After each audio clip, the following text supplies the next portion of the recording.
It is the 16th of July 2024, this being a Tuesday. Karibu sana to Morning Cafe. My name is Freddy Ndimuli. How hot is the coffee where you are? I'm usually Stanley Nyeringita. The number one hashtag today is on X. The number one trending hashtag is Tuesday is Tuesday. Tuesday is Tuesday. Nairobi CBD. No, they're saying Tuesday is Tuesday. Tuesday is Tuesday. Tuesday is Tuesday. It depends on how you understand that. And today is definitely Tuesday, one of those days that Gen Zs have been waiting for.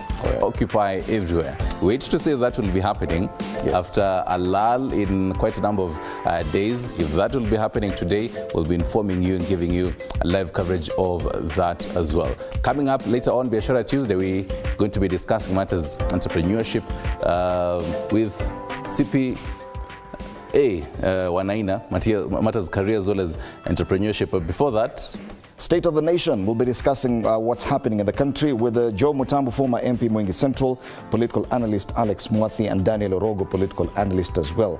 Unfortunately, Pamela Odhiambo will not make it to studio today, but we'll be hosting her later in the week.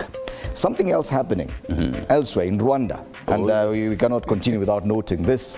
Paul Kagame has been re-elected Rwanda president. He won 99% of the votes.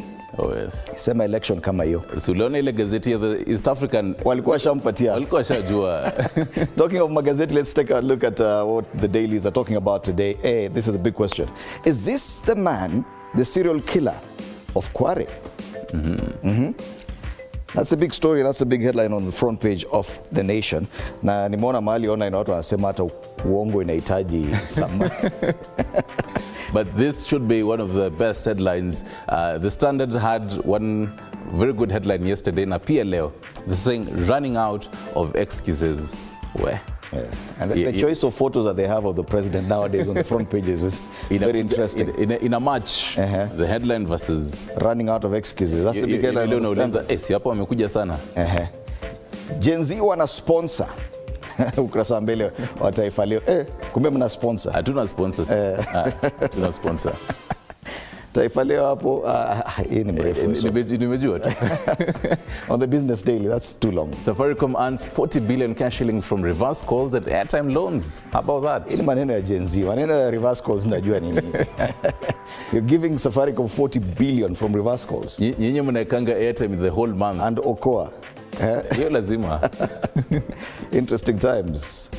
City deaths, the hard questions. That's the People Daily. A lot from what the police said yesterday. Many people are questioning whether or not it is even possible to even arrest such a suspect in such a short time.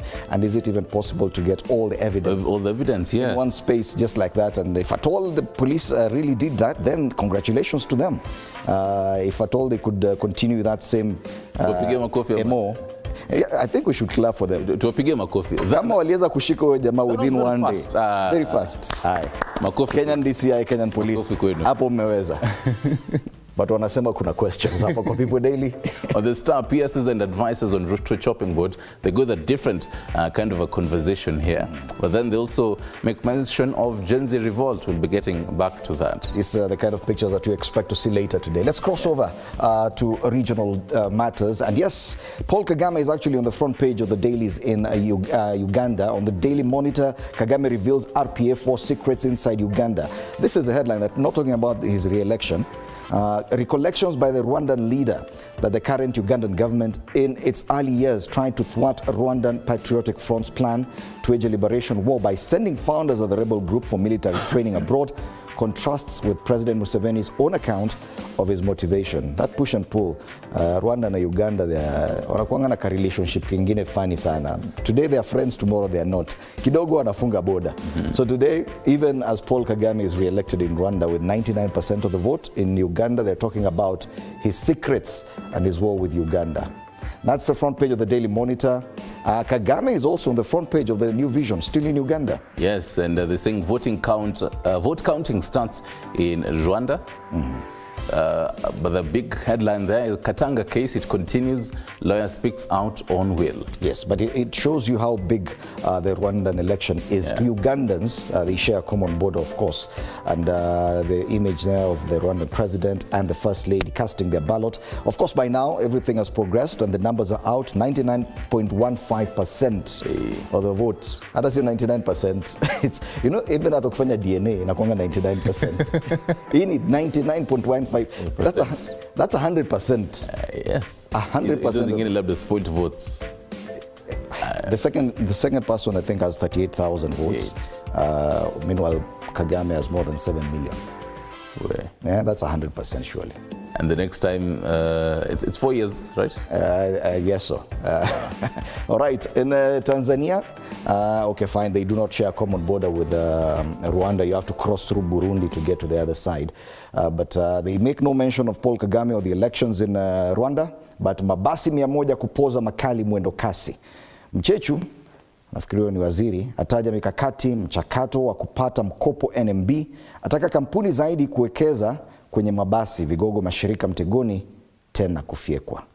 But I think the most interesting story in Tanzania is a group of drug traffickers, about 5 of them, were actually sentenced to life in prison yesterday. Chonji Halitete apigwa kifungo cha maisha jela, na kuna picha za hao wanaosemekana walikuwa walanguzi wa madawa ya kulevya.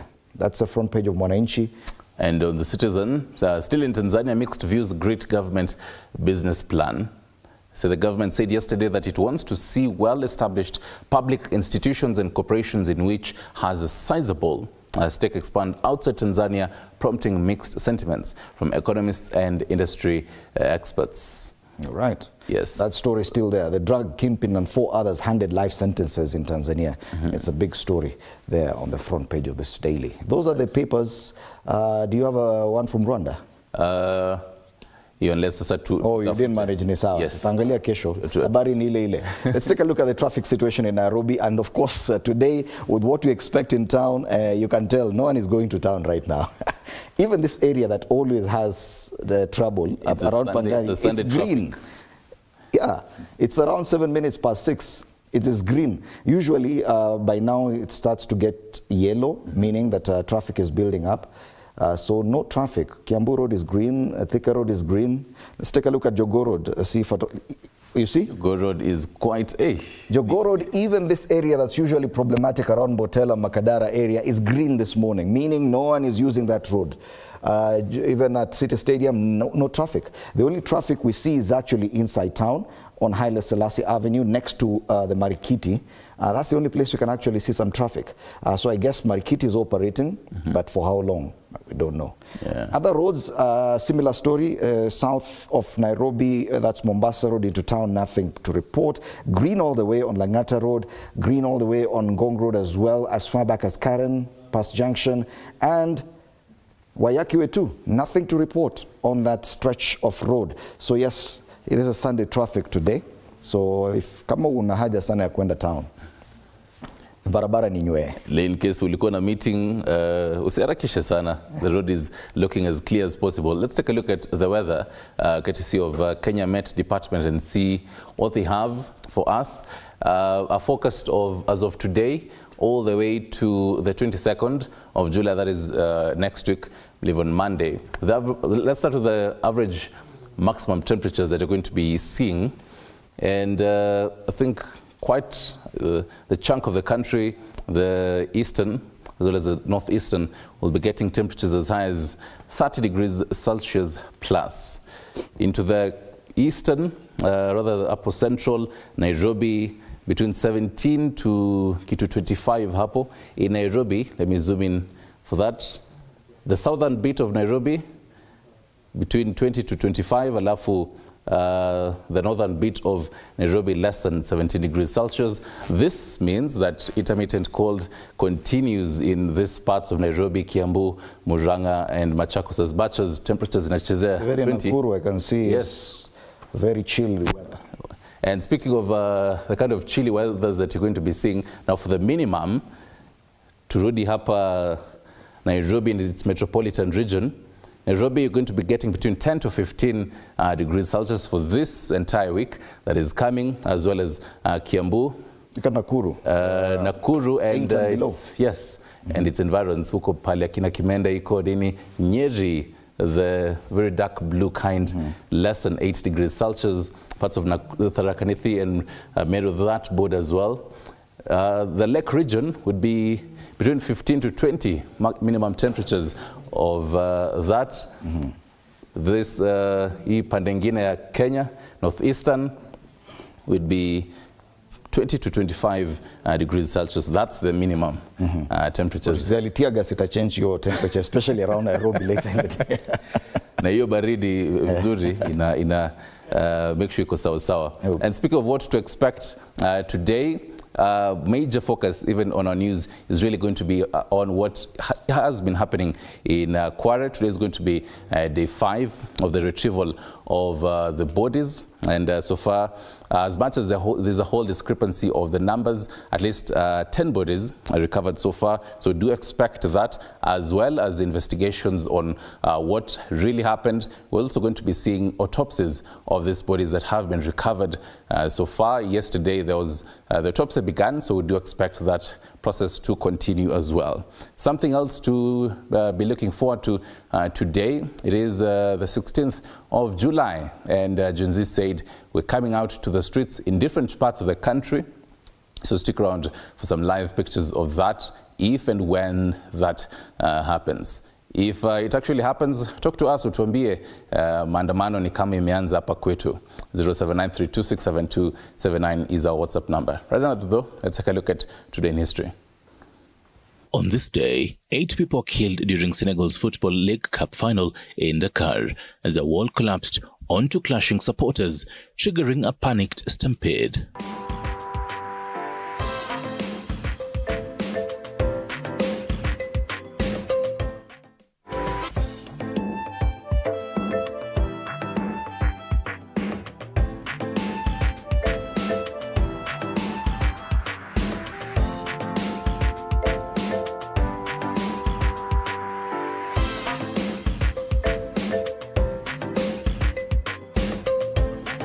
All right, let's take a look at the dailies now. And Nyaringita, for some reason, you've picked The Nation. You go ahead. Unataka tuanze na Daily Nation. Fine. The front page of Daily Nation is this man, the serial killer of Kwale. That is what they're asking. A gentleman who, for the first time, is appearing on our dailies, and we're trying to wonder, who is this? Police say Collins Jumaisu Khalesia, age 33, has confessed to killing 42 women and dumping the bodies at the Kwale dump site. But while detectives have found the man, a suspect, rather the main suspect, his alleged neighbors both in city, slum and village say they do not know him. More is on pages 6 and 7. So women leaders demand probe targeting police officers. Other headlines, something on the bottom that really will be affecting you when it comes to bei ya mafuta. Upper State implements 7 shillings for levy increase. So the state hopes to meet upwards of 5 billion cash shillings by June next year from the high road maintenance levy to boost the pool of funds available to maintain the country's 239,000 kilometers round road network. Other headlines, hapo kando, Rwandans voting poll expected to extend Kagame's 24-year rule. Kule juu, a conversation that will really spark controversy even for today. Expect quite a number of leaders to be reacting to this, what the president was saying. Kenya is a democratic country governed by the rule of law and run by democratically elected leaders. And all we want is peace. We cannot run our country through anarchy or revolution. We will ensure that whoever is sponsoring the protests is met with the full force of the law, says President William Ruto. Foreigners funding protests, hiyo ni maneno yake Ruto.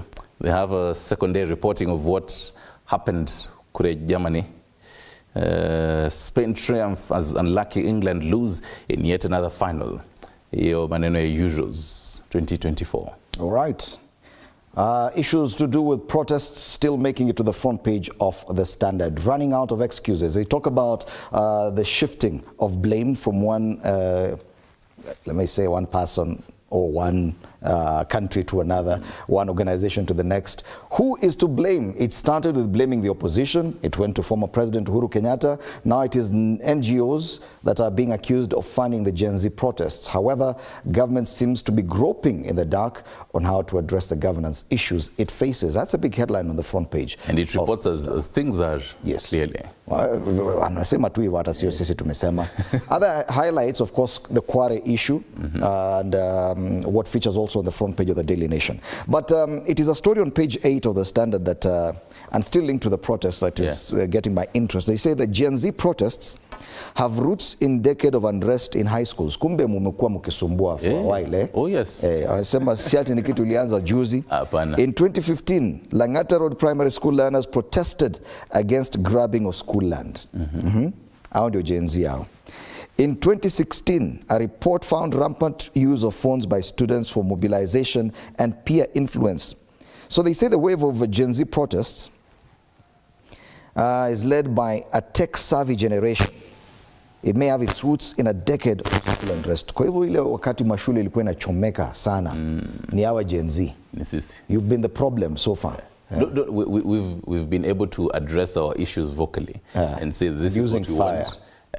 Hapo kwa moto kidogo sasa, that's a different story. But we've been able to, years and years on end, been able to address our issues vocally. So yes. Okay. Wasianza kusema ni Ford Foundation. There was no Ford Foundation in schools. Yes. It was us. You were born like that. It was us, organically. Yes. Wow. Well, the story is there on page 8 of the Standard. As he says, it's just ingrained in the Gen Z. Us, organic. Okay. Well, that's the Standard this morning. Other highlights: corruption case that fell a Ruto man at KRA. And of course, a mention of Kagame. All eyes on Kagame as Rwanda votes. But as I told you earlier, it is 99.15% win in an election. Ameanguka nayo. Huyu ameanguka nayo. Na kwenye gazeti la Taifa Leo, Gen Z wana sponsor. Ruto adai shirika la America Ford Foundation ndio linafadhili maandamano ya vijana. Sema vijana wameapa kurejea barabarani leo kushinikiza kung'atuliwa kwa rais mamlakani na kulalamikia mauaji na utekaji nyara. Mengi katika ukurasa wa pili. Pichake Raila Odinga, sema Raila katika njia panda anapoanza kuhusu kwanza ushirikiano na serikali. Vijana wamemtumia onyo kali dhidi ya kujaribu kumwokoa Ruto.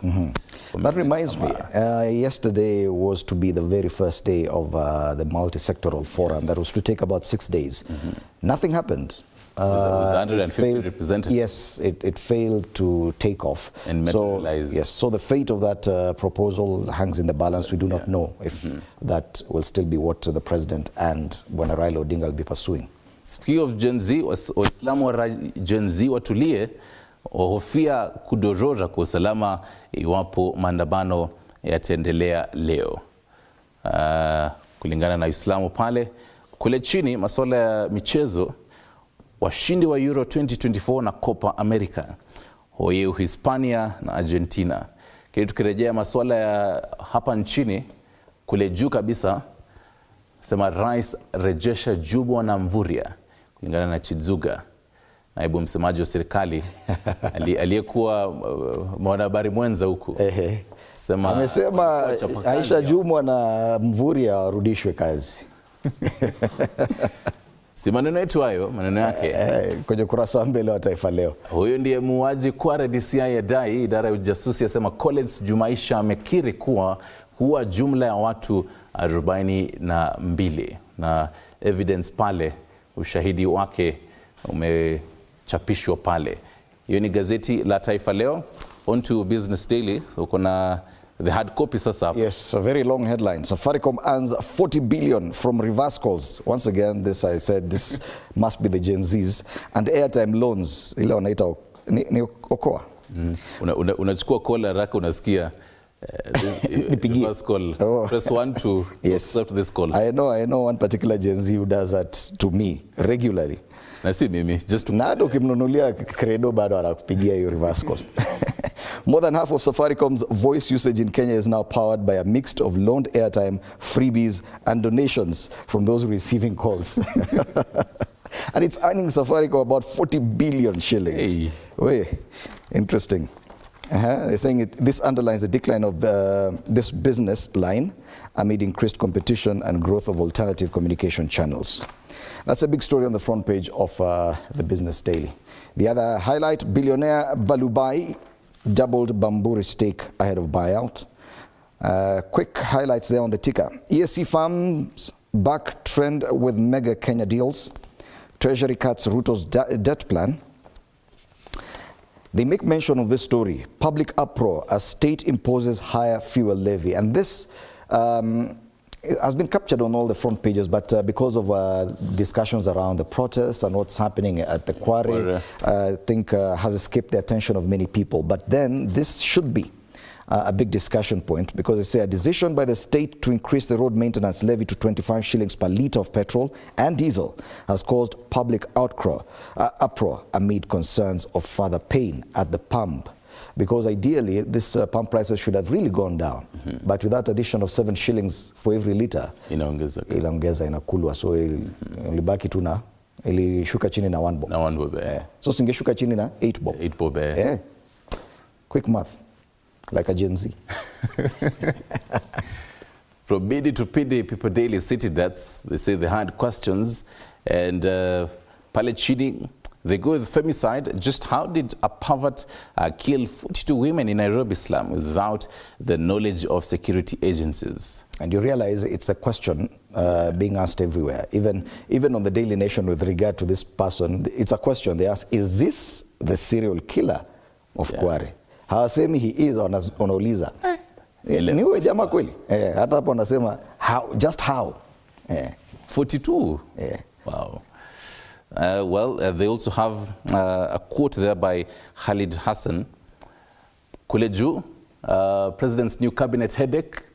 They reverse this conversation on page 2. And just even as much as he's having the new headache ya cabinet, akona headache ingine tena ya SHIF. Venye tu standard jana walisema, it's about to be a tough week. It's a tough week for the president. They say blow to Ruto as High Court declares SHIF unlawful. Something interesting, by the way, that day, I think it was on Friday. A number of people had received that SHIF message telling you Karada will be continuing registering. And then that same day, the High Court made that ruling, saying it is unlawful. Interesting. Yes. Finally, take a look at the Star. Today is a Tuesday. Note, it's a Tuesday. My Gov inside Parliamentary. Yes, kuna my Gov. So the Star at least makes mention of the Gen Z protest on the front page. I think the only paper today, the only daily that has an image of protesters. So Gen Z revolt now turns to MPs' hefty salaries and allowances. That's a story there. But the main headline, PSs and advisors on Ruto chopping board. Now he dissolved his cabinet last week. He's now saying PSs and advisors.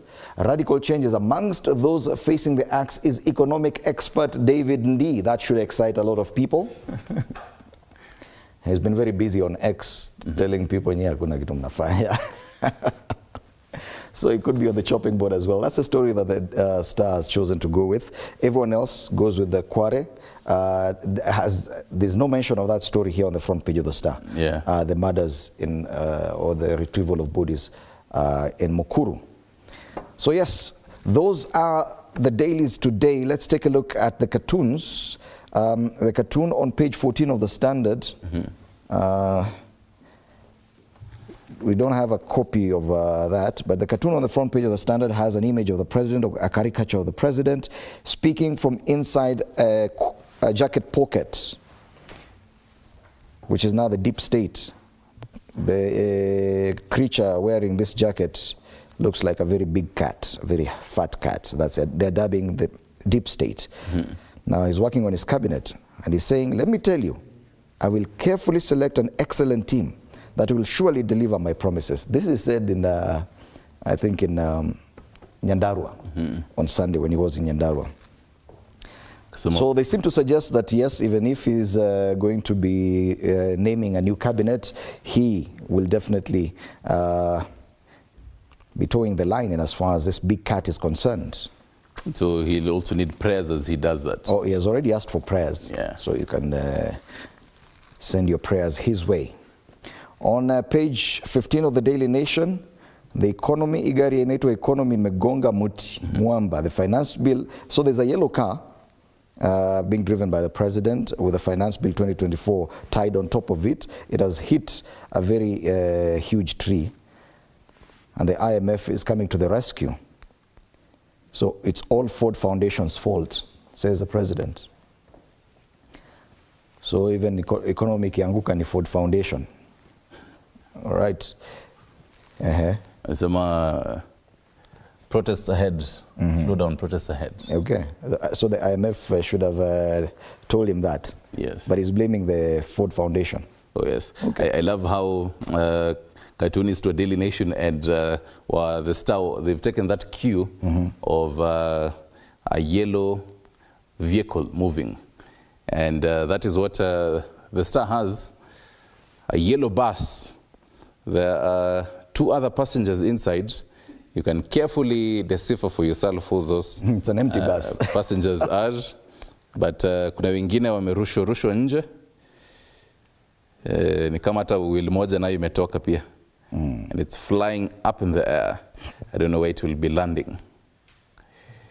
And who is going to be the next passengers of that bus? Remember, the police IG is acting. We don't have an attorney general, and we don't have at least 21 cabinet secretaries. Yes. We just have the presidency and the prime cabinet secretary, whose legality is also in question. Imagine upatie hiyo kazi leo. Kazi ni ngumu. Those are the cartoons this morning. Do you have a Stano's take? Yes, kuna mwisho ya People Daily. It actually now goes to matters police, and I think that is the new IG, a caricature of him. The acting IG. The acting IG. My hands are clean. But pale chini ni the gunias and bones and just a representation of what is happening in Kwale. Alafu kuna masimu pale chini. Wanachukua wanasema we are recording. Your hands are clean. Okay. Do you know that video? We are recording. I was recording. You really need to explain. I really have to teach you. Yes, after the show. All right, those are the sentiments and probably the biggest discussions as captured by our dailies today. And I'll be discussing this with my panelists later after the break. Former MP for Mwingi Central, Joe Mutambu, alongside political analyst Daniel Orogo and Alex Mwathi will be in studio for that conversation. Do stand by for that. Later on, we discuss matters career versus entrepreneurship. How do you balance these two? You really want to get that path in your career, but then you also want to get into entrepreneurship. Can you balance the two? If yes, how do you do that? CPA STY Naina, Director of Credit Limited, will be joining us for that conversation. Matters agribusiness coming up later on. We discuss pig farming. Oh, yeah, interesting. Maneno ya nguruwe, ile nyama ya nguruwe, how do you unalisha aje nguruwe, by the way? Okay. Stick around for that. Let's take a break now. You're watching Morning Cafe.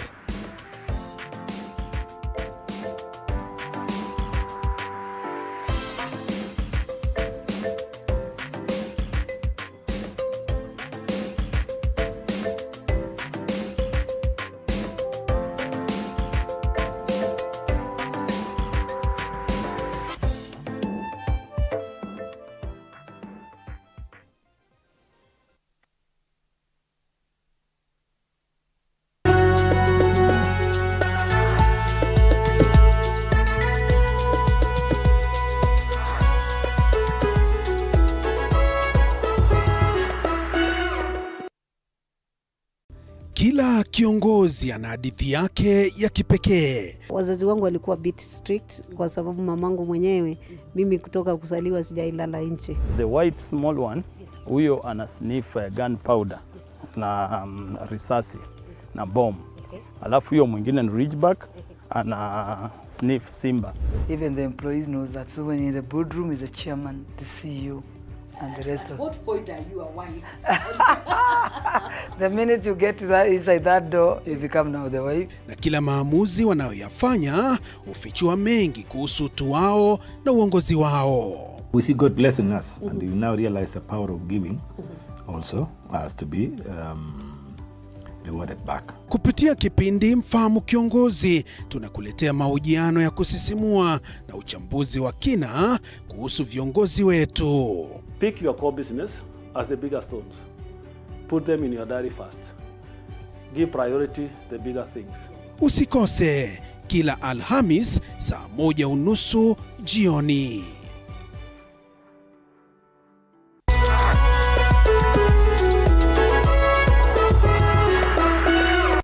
In a world where challenges are as common as opportunities, there are those who dare to defy the odds. They are the entrepreneurs.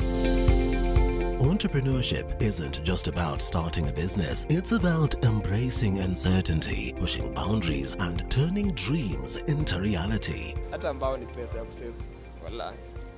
Ambao mwaka ni pesa nyingi sana. As long as you're earning something, there's always that opportunity to save. And you start with where you are.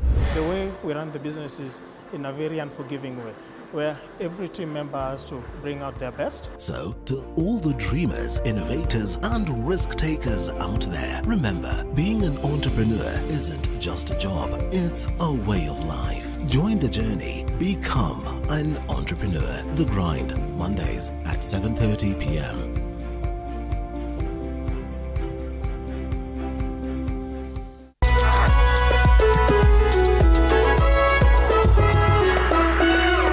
Here on Beyond the Limit, we celebrate the extraordinary achievements of individuals who redefine possibilities. In a journey of resilience and determination, these individuals demonstrate that limitations are merely stepping stones to greatness.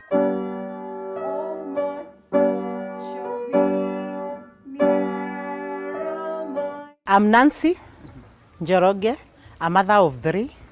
I have 2 girls and a boy who is Clinton and who is autistic.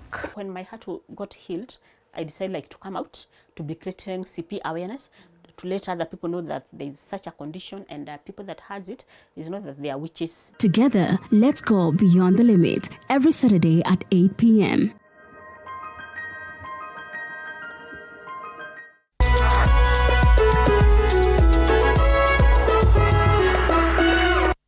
Welcome to The Realtor, where we take you on an exciting journey from bare land to dream home. Step 1. Finding the perfect plot. We explore location, size, and potential. Next, construction begins. Witness the foundation being laid, walls rising, and rooms taking shape. Step 3.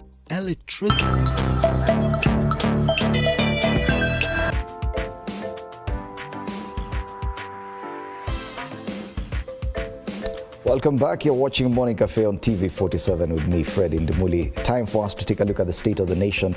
Very varied headlines, but all of them linked in some way on our dailies this morning.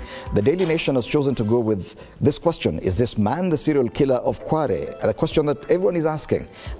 Is this man the serial killer of Kwale? Other highlights on the front page of the Daily Nation: APRA state implements 7 shilling fuel levy increase, and we'll come to that.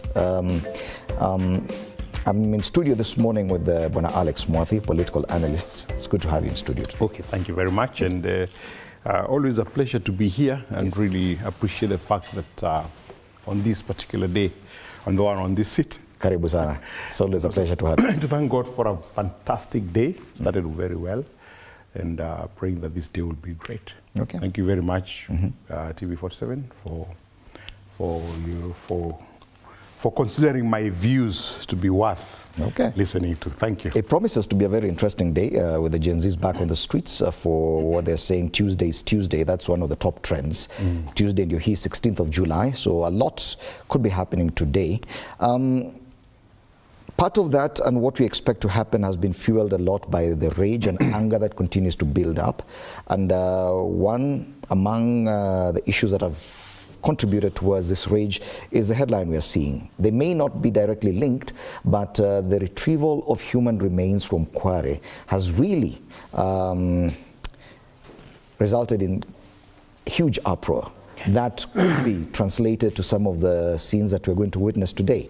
However, yesterday the DCI came out and sensationally claimed that they had actually arrested the main suspect and found all the evidence required to say that this is the person who has been killing the people that were, the bodies that were discovered there, and he went as far as saying that this is a DCI boss, that the suspect had actually confessed. But Kenyans and even on the dailies are not taking that story. You know, unfortunately, and I've said this before, we've become a country of sensations, and we really don't care about the truth and the facts. As long as something trends, then we take it. When these things happened, we were all shocked because the insinuation was that these are the bodies for the people that were killing the infamous Githurai massacre, where others were talking about 200 people, but BBC did a research and found that really there was nothing like a massacre in Githurai. That a policeman had been killed and all that. So the sensation was the fact that these are where the police actually dumped the bodies. And as the body came out on Friday, I think it was on Friday, no, on Saturday, I watched the 7 o'clock news with some fellas who were saying, will he be forgiven for this? Will he be forgiven for this? That the police can do this. Then, of course, essentially the story went indicate, you know, without saying it, but supposing, until the end, and they said that majority of the bodies are actually women. And you could actually cut the silence with a knife. Because everybody quickly asked themselves, they killed, then selected women and dumped them there. Where have they dumped the men? And that shifted. So today then, of course, was premeditated on the fact that the Gen Zs were going to protest because of the police killing and dumping. Now, what has come out is that it's a little different. But then a story that is already has started, we say when agenda must agend. So that agenda must agend. That they must go on the streets, irrespective, and you may shift the story to what I would consider that these things are happening in a country where we have the police, we have the NIS, we have the DCI, we have, it was near a police post. We have residents in that area that so many bodies could be dumped that nobody saw. Really, it's a worrying thing for me. But the issue now shifts to blaming the police, not for the same reason, but for the second reason that is now realistic. What about the explanation given by the DCI that for a police force that has been known not to be that fast, this time round, within a matter of hours, they managed to get the main suspect, who quickly confessed to all the killings, and they found his house and all the apparatus that he used for the killing. That's why people are asking these questions. Is this man the serial killer? Even if they found him after a month, they would have still questioned. That's no debate. I told you again, we love sensations. We don't love the truth. We don't love facts. But of course, I'm sitting in the office and somebody called me and said, "Hey, by the way, you know that the guy had been arrested." Which guy? The guy who was involved in this killing. I said, "Wow, that's efficiency of the highest order." Yes. And one of the things for those of us who read a lot of crime stories, like James Hardy Chase, you know, they're very simplistic and but today when you look at them, they were very whatever. There's always a trail that you leave when you do something like this. And maybe, my only question was that, it was announced that he was arrested, I think, yesterday morning. Was it yesterday morning? Yesterday morning, after watching the Euro match final, So I thought, oh, I was in my house at midnight, and that's when the march ended. I think the couple started around 12. What was the guy doing in a pub? Okay, that's a story for another day, because maybe it would have been a misreporting. And allow me to welcome Bwana Joe Mutambu to the panel. Good morning, Bwana Mutambu, former MP Mwingi Central. It's good to have you in studio today. It's good to have you. Good morning to you. Good morning. Karibu sana. There's a lot of, okay. In as far as this story is concerned, the dailies are asking questions, not just writing straight headlines. On the People Daily, they ask, could he be able to do that? On the Daily Nation, they ask, is this the serial killer of Kwale? An indication that there's a lot of doubt on what the DCI said. As Bwana Mwathi said, that efficiency is really impressive. If at all the DCI could be able to track down a suspect who has confessed to 42 murders within hours, then that is impressive. The police should be lauded, don't you think? If you give that narrative to an intelligent person, they will ask you to tell a true lie. Because their lie is not true. They need to tell true lies. And you need to create or to craft your message in a manner which people would understand. It doesn't matter whether somebody came yesterday to confess or not. What matters is that lives were lost. And there's a government in place. And constitutionally, it is the duty of the government to protect the lives of citizens. It is the duty. So if such a thing happens, you just go straight to government has failed security-wise. There's no other excuse. This person is said to have killed 40 people or more. And he did not start yesterday. And they claim he did not start even during the Maandamano. So when did he start? They said over a period of 2 years. 2 years. So 2 years, what was the government doing? Where is the intelligence? Where is the security? Where is that information sharing structure of the government? Something went wrong, because killing 40 people is not a joke. Those are not cows. Even if it's chicken, you kill 20 chicken in your village, oh my goodness. People will notice something is wrong. How come this one went and noticed, and he committed the murder day after day, month after month, year after year, and there is no single alarm, right? So where does that lead us to? It leads us to understand that the government has totally failed. So this parading of the so-called the murderer or the serial killer does not get the government or the security agencies out of the hook. So if there were a demonstration planned for the death of these people, doesn't matter who killed them, the fact is that they are dead. And Kenyans are justified to go on the street to ask the government questions. Why are our people getting killed? It doesn't matter who. Even if it is felt on them. Yes. Why are these people dying?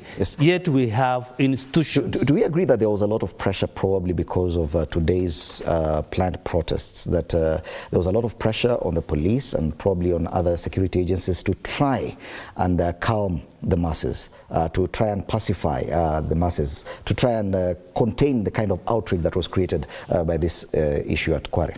A 2-year toddler will agree with you. There was pressure.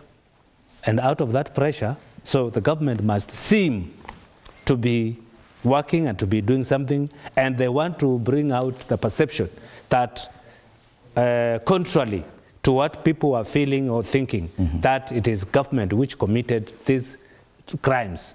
They want to tell us that there's somebody else somewhere who did this. And I don't think a murderer, someone who kills, a serial killer, who kills 40 people will come out so quickly to admit, I did it. Why did he admit when he did the first, second, third, and fourth? Why did he admit the first year? Is it because he was not arrested? And why was he not arrested last year? Why is he getting arrested today when there is a planned demonstration tomorrow because of these killings. So as much as I feel for my good friend DCI, as much as I feel for him, but there's a lot of disconnect in the entire story. And the Kenyans will ask more questions. And we are dealing with elite. The people who are going to the street are so wise in manner that they can put two and two together and they can connect dots and get a picture of what we are trying to draw. Okay. Yes. But you wanted to say something. Yeah, I think, like I said earlier, we are happy to sensationalize everything.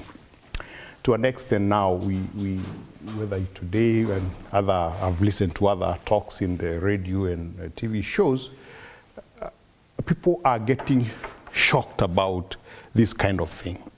It's the worst thing to happen. I mean, people can kill. But serial killers are known to be there. The young man, what was his name, Nyang'ao or somebody, killed 22 women over a period of 3 years in Kangemi. That he was arrested about 3-4 years ago. I suspect that now he might have been released or whatever has happened in the court. As soon as he was arrested, he confessed. Serial killing is known to take place in the US, where we have the greatest and strongest investigative arm, the CIA, the FBI. We've had cases of serial killers there. We've heard of this, the very sad situation in Shakahola, where over 400 people actually starved to death in the face of the fact that there were residents in that area, the DCI, the whatever. So these things do happen. It's not the first time. They do happen. The issue is, how can we as a nation be able to work towards ensuring that doesn't happen again? Because if it happens a few years ago, and this, you notice even the last case was a young person, and psychologists will tell you this comes out of the number of things that people watch that are violent, that even in our homes, most of the games that our children watch are extremely violent. And they kind of to eulogize death, you know, like killing as if is a good thing. The speed of revelation of the information, it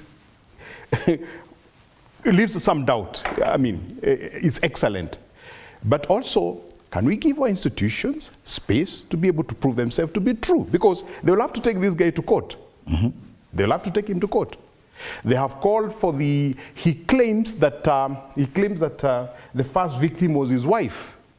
They have been in touch with the family of that, according to the later news, and she was meant, I think, to come today to DCI to be able to make a report to confirm that or not. The way a man looks doesn't mean that you cannot be a killer. I saw other people saying that how can a guy who sells Airtel, whatever, scratch cards be able to be a killer? Serial killers world over are people who do normal jobs. They are okay during the day. It's like Dr. Jekyll and Mr. Hyde. Did you read that book when you were in school? There's a book that was called Dr. Jekyll and Mr. Hyde. This guy was a doctor during the day, but he was a serial killer in the night. It's a very interesting book. We did that in literature those earlier years. So that every one of them, serial killer, and it could be having one more in Kangwar or wherever it is, they do normal jobs during the day. They could be mjengo, they could be even office managers. And then in the evening, they go to their evil side. So it is possible? It is possible, yes. 100% it's possible. It's possible. So yes, we need to give them, we need to I know we are impatient as a country, but we need to give them time to be able to... We only agree that the kind of efficiency we've seen... was high. That was very high. We could continue with the same kind of efficiency going forward. Yeah, we would be a better country. Yes, all round. But serial killers are there around the world, not only in Kenya. Let's not make it as if it has only happened in Kenya, it has only happened this year and this month. Where are the police? That's the front page of the Daily Nation. Is this man the serial killer of Kwale? And his picture is plastered there on the front page of the Daily Nation. I think we should talk about this fuel levy for now before we get to the protests and what the president said. The headline, uproar, state implements 7 shilling fuel levy increase. This is a story that caused quite some outrage also, and as we said, the protests today have been fueled by outrage, growing outrage over very many different things. It began with the finance bill, but even after the president ceded and rejected signing the same, the youth or protesters still finding reason to go to the streets for various other issues that they feel should be addressed. One of them is this. And Wanamutambo, we wonder, was this the right time to introduce this? At a time when the president, the government is aware of the kind of outrage that is out there? Question with another question. Does the government care? That's what we need to ask ourselves. Does the government care? And if government does not care, they will introduce whatever taxes at any time, irrespective of what is happening and the feeding of Kenyans. So that's one of the problems we are facing. Number two, any caring government would not do that, to answer your question. Not because there are people in the street, but based on the economic nature of our country and what people are going through. So, to me, I would say no, the government was not supposed to do this. It is absurd, it is wrong, because if there's anything which is taxed in this country, if there's a commodity which is taxed in this country, it's fuel. I don't know how many taxes we can count on fuel levy. How many? And how much we are paying. At the end of the day, the taxes becomes more than even the price of the commodity itself. Then number two, you look at how the government operates. The moment we removed what we used to call road license on the vehicles, because we used to pay what we call road license, what we used to call them road license road before. License, yeah. Then we introduced fuel levy on fuel, so that money can be used to maintain our roads. Government does things totally opposite, and I'll give a scenario. We have a very good infrastructure, the express highway. It's being charged. If you go by law today, if Madhi today wakes up and goes to court, people are not supposed to pay for that thing, because you have already paid for usage of that road through the fuel levy. Through the fuel levy. Now it's being double taxed, and that's what Kibaki did. Kibaki was introducing a toll station along Thika Road, but wise people told him no. We removed the fuel, road license, and we put fuel levy on taxes, on fuel, so you cannot tax again. That's why you see those toll stations along Thika Road. They never worked until today.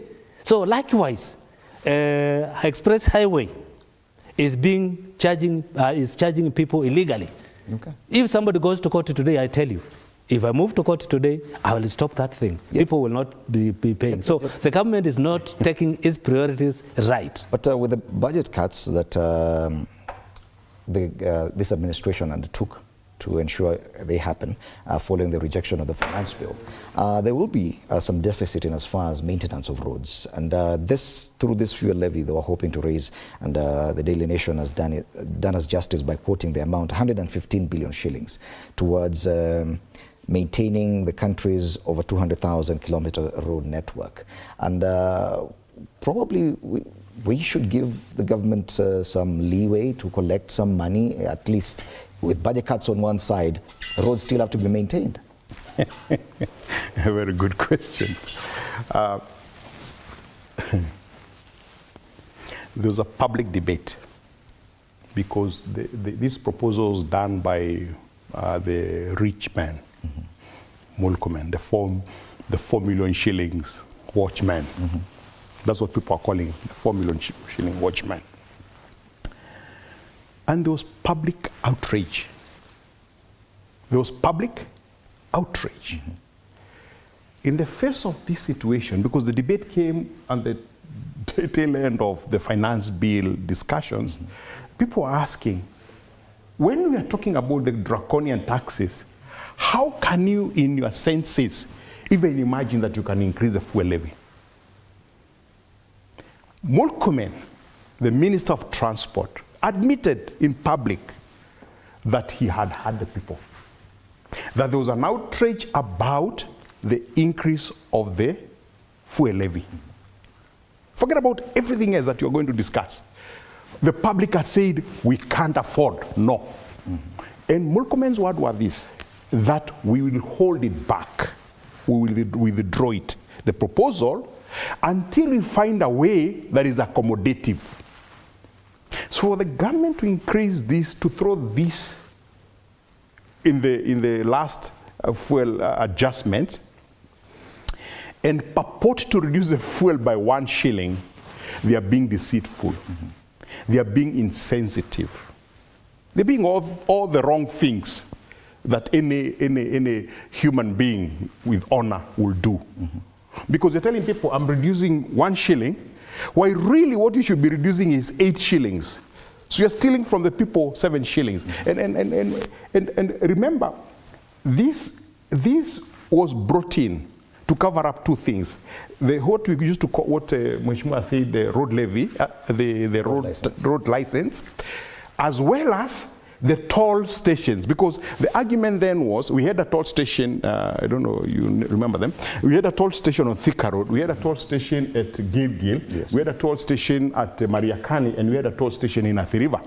Meaning that only people who use those corridors were taxed. The rest of the country were enjoying themselves. So if you never came to Athi River, like people from his area, if they were coming only up to Machakos and going back, they will use roads without paying anything. And it was saying, no, this is not right. You can't tax 5-6 roads and build all roads. So let's put it on the fuel so that anybody who uses the road has to fuel. So even when Kibaki was opening up this whole Pandora box of toll station at the superhighway, it was a nonsensical thing. So for them to come back and do this is extremely unfortunate. I, as Alex Mwathi, a citizen of this Republic of Kenya, I'm calling upon the President of the Republic of Kenya to recall that 7 shillings and hand it back to Kenyans. Please don't allow your government to continue to be deceitful to the people, to be insensitive to the plight of the people. You can't pretend to be doing something for us, building houses and all that, when you are doing the wrong things. We have told you we don't want this thing. If we may link this to what is happening today with the protest, this is definitely one of those things that will fuel the rage. The government is not doing itself any justice by doing this. 100%. For the issue of Kwale, that when of course the discovery was found that there were women, then the initial story died. And you can see even social media in groups where we are. They were verified on Saturday. But as soon as, by evening, it was said that majority of them are women, then it died out. Because then people realized, oops, that would be funny for the government to be able to kill and only dump women in one place, and men maybe will find them in Shakahola or somewhere else. So it didn't look real. So that died off. So even the call for protest because of Githurai massacre and all that, the dumping, that also dies off. But you're right. This, as small as it might be to people who have a lot of money in this country, to be deceitful to the citizen is the worst thing that the government can do. Okay. This can fuel that. And I haven't seen it in the poster, so maybe they missed it. The Gen Zs have missed it. I've not seen it. I've not seen it in the posters. And yesterday I was actually pushing them to remember there's the 7 shillings. All right. After the break, we'll be looking at the protest today and the plans that the president has of reconstituting the government, his cabinet, forming a possible government of national unity, as well as the fate of the multi-sectoral dialogue that had been proposed, which was to start yesterday, but for some reason it didn't kick off. We'll be looking at that after the break. You're watching Morning Cafe. How is Fine, how are you? Good. Mzima. Salama.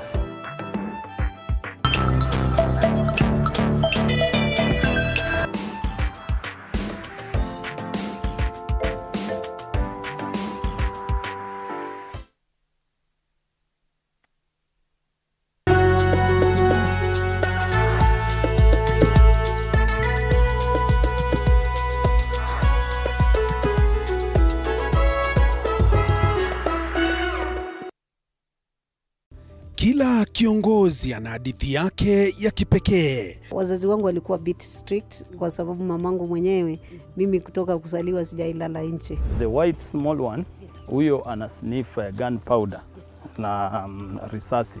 na bomb. Alafu huyo mwingine ni Ridgeback ana sniff simba. Even the employees knows that. So when in the boardroom is the chairman, the CEO, and the rest of. At what point are you a wife? The minute you get to that inside that door, you become now the wife. Na kila maamuzi wanayoyafanya hufichua mengi kuhusu utu wao na uongozi wao. We see God blessing us, and we now realize the power of giving also has to be rewarded back. Kupitia kipindi Mfahamu Kiongozi, tunakuletea mahojiano ya kusisimua na uchambuzi wa kina kuhusu viongozi wetu. Pick your core business as the bigger stones. Put them in your diary first. Give priority the bigger things. Usikose kila Alhamis saa 1:30 jioni.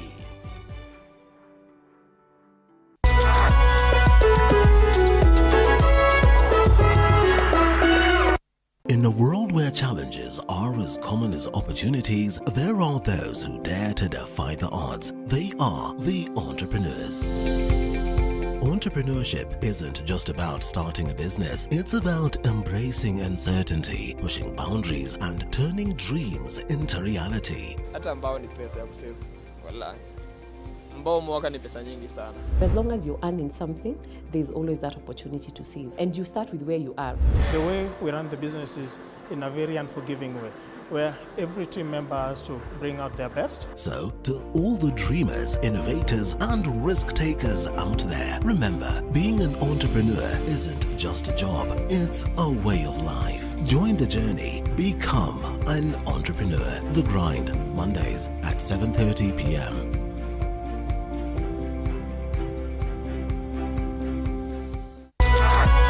Front page of the Standard, I talk about running out of excuses, and that's the president running out of excuses with regard to the protests and who he's blaming for fueling the same. Bwana Daniel Rogo has finally joined us this morning. Daniel, karibu sana. He's a political analyst. Karibu, and you missed the first part of the discussion. We will not go back to that because we still have a lot to talk about. We're still in studio with Alex Mwathi and Joe Mutambu. Let's now take a look at this headline of the Standard that talks about the president running out of excuses. Yesterday he came out and, if I may say, a sensational claim that forces from outside the country, and he went as far as mentioning the Ford Foundation behind the protests.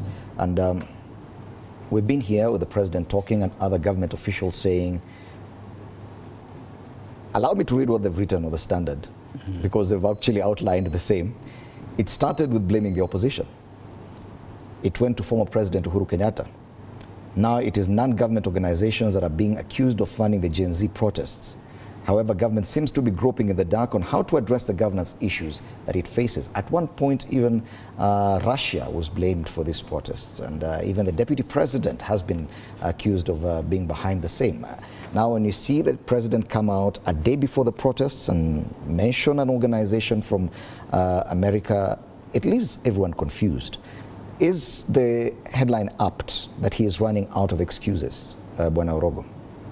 Well, thanks, Fred, for the invitation, and apologies in advance for arriving late. Of course, I had missed part of the conversation.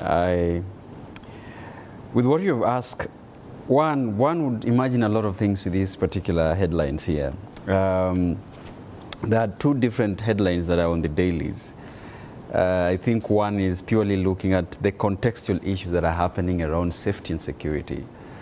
And there's one that is purely on political issues. So I think that is also different priorities of what different media outlets would want to put as a priority. Now, there's a time here when we had been discussing on consistency of communication and how that implicates a working government or not. Because then, like the headlines as well, given an account, we at least poured water down on, I think some weeks ago, when the issues around, who is funding this violence or not, who is within, who sends demonstrators or not, what is the shape of the demonstration that is taking shape, because then it was no longer Gen Z, it was some new faces, whether the government had, also taken part of trying to send people to infiltrate that kind of demonstration. We grapple with a number of things that is now at least coming to fore. Allow me one to say that, you know, one of the blame, you shouldn't blame a country for mismanaging a country. You shouldn't blame anyone for mismanaging the governance issues of a country. I don't see probably where this particular named individual were responsible a number of times that the government of Kenya had been asked to reduce the cost of living, had been asked, you know, to address persistent issues of corruption and public wastage. And so it was something, it was a time bomb that was coming. So one, let me say this is indeed captured very well, that I don't see any other excuses that the president is going to, you know, come with next. But I wanted also to touch on the nature of this kind of a direction, because I've seen a number of my colleagues trying to, you know, give an account what could be happening with the foundations that have been mentioned. Because it's less than 2 months when we had the President of the Republic of Kenya given a red carpet to the United States of America and having a number of conversations with the Carter Foundation, which receives a lot of its funding from the Ford Foundation. I have seen a number of pictures taking place on social media where the directors of Ford Foundation equally attended a banquet in the White House to try to look at how to assist the Kenyan governance issue and internal democracy process within the country. And of course, there was a general agreement. So one of the things that we really need to be very keen on is, could we exactly know, because we can also not fault the government in terms of apportioning a blame. The government has got entire machinery of intelligence. So when this kind of, the head of state is standing on a rally and saying, we know exactly who is funding violence, I mean, he's not speaking out of, just, nothing. He could have known exactly, due diligence. There's information that is coming that there is a little bit, of funding from the United States foundations, organizations. So I think it's something that really needs to be given time. Just like we are having another headline putting here that intelligence services unearthed, the serial killer, then it means that the intelligence service could also help us understand. There could be that efficiency. Yeah, there could be that efficiency. That fast. Bwana Mutambu, the necessity to actually point a finger at someone and blame them for being behind the protests, is it really something that the government needs right now? There are clear messages by the Gen Zs, what they want from this government, what they're wishing for. But the administration appears keen on pointing a finger at someone who could be behind the protests. Do you see that necessity that probably the president sees? One, I pity him because he is in a catch-22 situation. And maybe up to today he has not understood the message from the GC. Number two, the Gen Zs, they have come out clear and said, we are not sponsored. We are doing this on our own. Nobody's paying us. When I hear President today talk about Ford Foundation, then I go back, I revise my memory. It was Kenyatta. I go back again, it was Gachagua. I go back again, it was Songo. I go back again, it was I don't know who.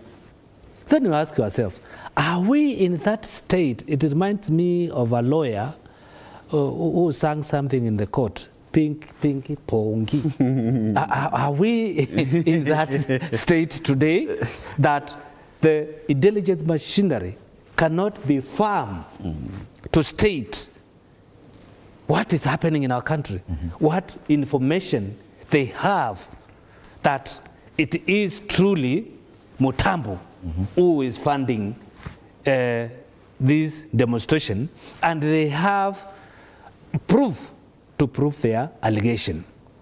Have we gotten to a point whereby now it is what we assume, then we talk about, we feed president with that kind of, because president is not the intelligent person, all right? He does not collect intelligence.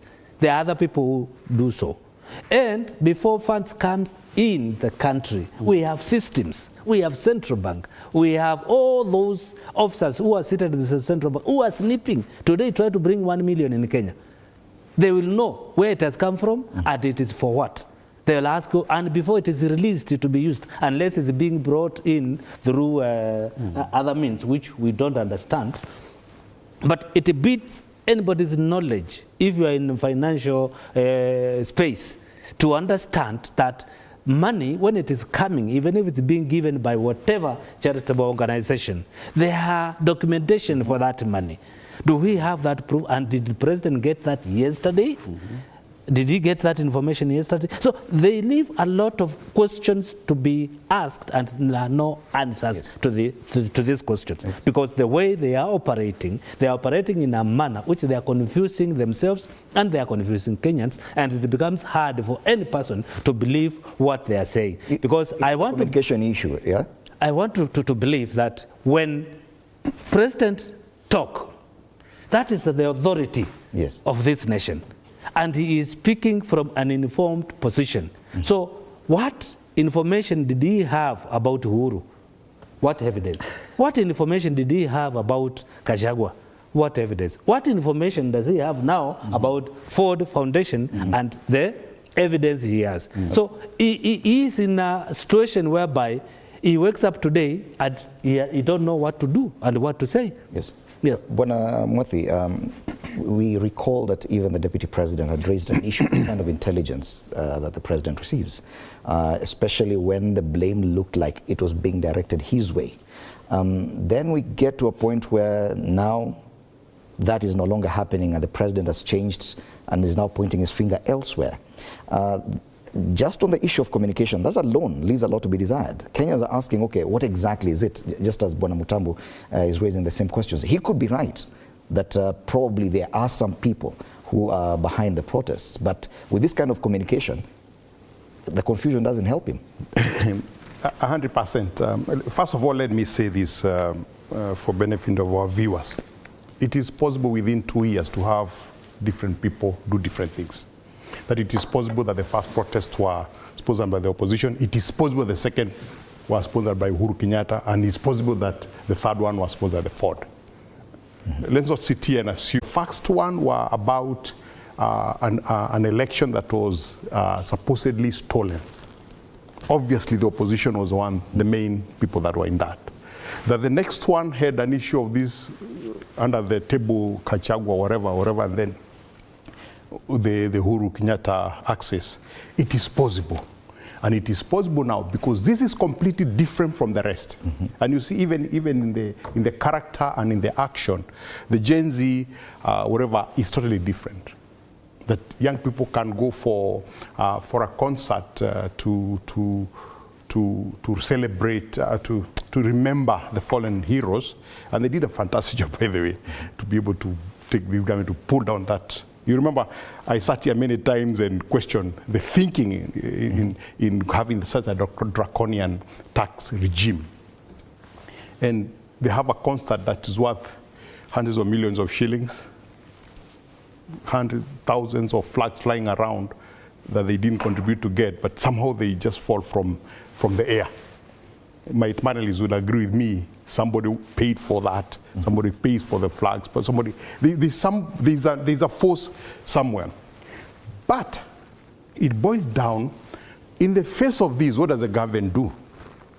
The best action will not to keep pointing fingers at everybody else, because what happens is that once you point fingers at someone, you remove the responsibility of acting and doing the right thing from yourself. If I can blame Mutambu for anything, then I have no responsibility to do anything. The young people actually, when they were called into the dialogue, that dialogue committee, they said, okay, first of all, I think they are leaderless. It's impossible to run such an organization without a leader. You believe they have a leader? That's a lie. It's not possible. But secondly, they said, look, we, the leaderless, the fearless, the what have you, we only fear when the batteries are low on our phones. That's the only thing that they fear. Now, we are looking at the situation and we have said the things that we want done. And if you look at that list, it keeps shifting, but doesn't shift by a large margin. It shifts by short margins, meaning that there is an afterthought and say, oh, we can add this by their leaders. we can add this. Or the leaders listen to someone and then they go and do the placard and add something, which is in order. And what they want to see is action towards the fulfillment of those things.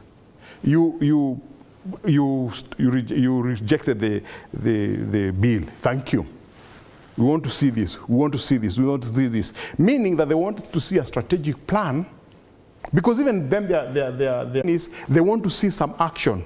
Don't call us to talk, because the past has been, let's sit down and talk.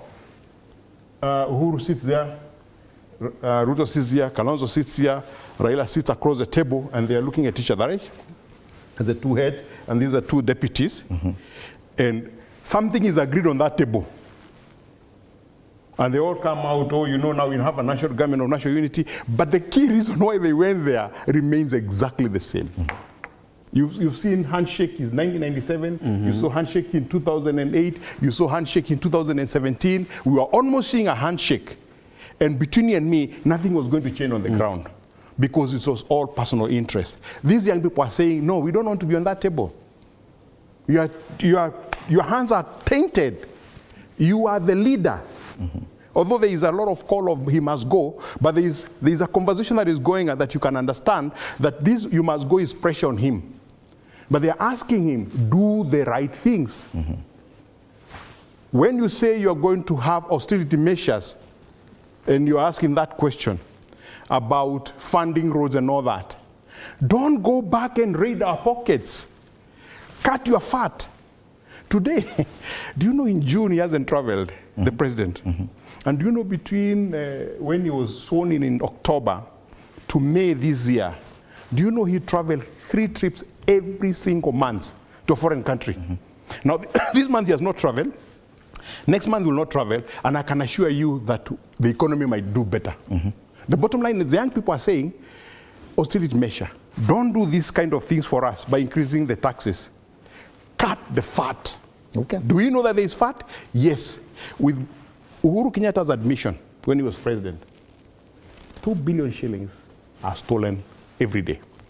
Simple mathematics, 1 trillion shillings. He was actually agreeing with Auditor General's continuous reports over the many years that about 40% of the budget is budgeted corruption. And the young people are saying, please, this 40% budgeted corruption, put it to the right use. And I was listening to someone yesterday, and I haven't had a chance because it was last night in one of the spaces. You know, there are many spaces now. In one of the spaces. And this person was coming with data, and I hope it's true, because I must investigate on that today, in the course of the day today. And he was saying that I think there are about 67 different, what do you call, bursary units within government. And Mutambo will tell you that every member of parliament has a bursary. So 345 of them. And he was estimating that the budgeted amount for those bursaries is 240 billion shillings a year. Meaning, if Ruto could get serious and say, why are we giving Mutambo money to go and give people in his constituency? Why don't we collect this money, 240 billion shillings, and give scholarships to every child? Meaning that you make education free, basic, from class 1 to form 4. Make it free for everyone, and make it compulsory for everyone. Because you make it a compulsory, but you're charging 40,000 shillings. Where will the parent get 40,000 shillings? So hence, that's what the Gen Zs are saying. Act. The time of talking is over. The issue now is a path towards that, because it sounds like an ideal space to be in, where budgeted corruption is done away with and everything is directed in the right channel.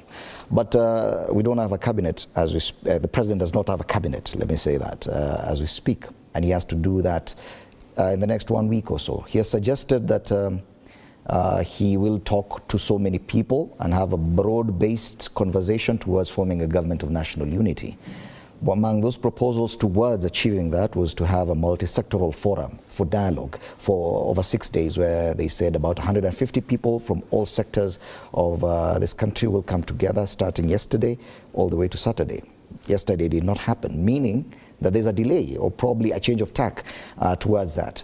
Do you think it is possible for the president to be able to get this government of national unity up and running with the Gen Zs insisting that they are leaderless and they will not come to the table? The big question is, who is having or going for this dialogue? Who are the members to dialogue with? Because this agitation or this push of changes in the government is not about the people who are perceived to be going for the meeting. It is not their meeting. They are not the one who initiated this. We tried, and let us call a fact, and failed. Raila has had... When you say we, meaning the political class? Political class. Yes. Has had several demonstrations. But where do they end up to? In State House. He comes, he says, I'm coming at the airport. People go to the airport. He passes through, I don't know, Kwale. He comes to Nyayo. He comes to Uhuru Park. A call comes from Uhuru Park. He goes to State House. And Mandamano dies there. So when whatever has been either shared or finished, he starts again. Okay? Another call. So it's been like that since. What have we achieved? Zero. Politically and economically. These young men have come, and I want to state today, those who hate me, let them do so. Those who love me, let them continue. The Gen Zs will form the next government. Whether these people are purporting to be on the table likes it or not, Gen Z will form the next government. They will vote their man in. Okay. Let these people understand that. So this dialogue, I'm disturbed because I don't know what this government and this dialogue will achieve. If anything, if you sit down with the Kalonzo, Raila, Ruto, and Mudavadi, those are students of the same school. And there's nobody who will bring anything new. The only thing which will happen is Raila to say, give my people. Kalonzo will say, give me my people. Whoever will say, give my people position. Nothing else. They will not think beyond that. Would that be enough to make, at least to sustain the existence of this administration up until the next election? If Ruto does that, that is a clear admission that he is not able to run the country. He needs other leaders to help him. And there is no point of going to election. Because if you are elected to form a government as a person, as the president, then it gets to a point whereby you say, no, you know me, I cannot form this government. I need my opponent to come and help me form the government. I need that person who was vying against me to form the government. But it happens like in South Africa. Okay, fine. It's in South Africa, it's structured in their constitution that if you don't garner, if you don't get this percentage of votes, then what will happen? It is spelled out there. In our country, it's winner takes it all. Okay. You win, you form the government. If you are not able, you don't borrow what is not in our constitution. So sitting down with the opposition to form a government, you are killing the spirit of the constitution because you will have no opposition. Okay. You will have no opposition. The Gen Zs do not want anything to do with this, meaning that the president, if at all he will manage to have his way in forming a government of national unity, it will be with other people, not the people who are protesting. Do you think that will work? Because the way the Gen Zs or the protesters are going about their business, and the demands they're making of the political class, they've been able to sustain that pressure constantly, forcing the president to cede ground. Is it going possible for the president to run a government of national unity with this kind of pressure, if at all the protesters will sustain it going forward? Last week, I was here on this set, Fred, and I was at pains explaining to the political class that this spurt of wave of demonstration is not ending at any time.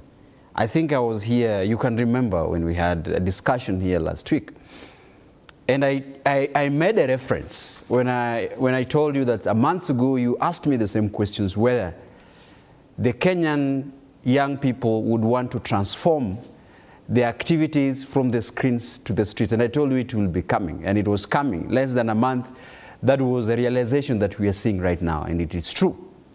Let me remind our viewers today by saying that the generational movement, the things that they demand, the things that we are demanding for, are very simple. And there's an admission that the current generational has not been able to tackle that. All right? Simple as do away with corruption. Simple as embark on austerity measures.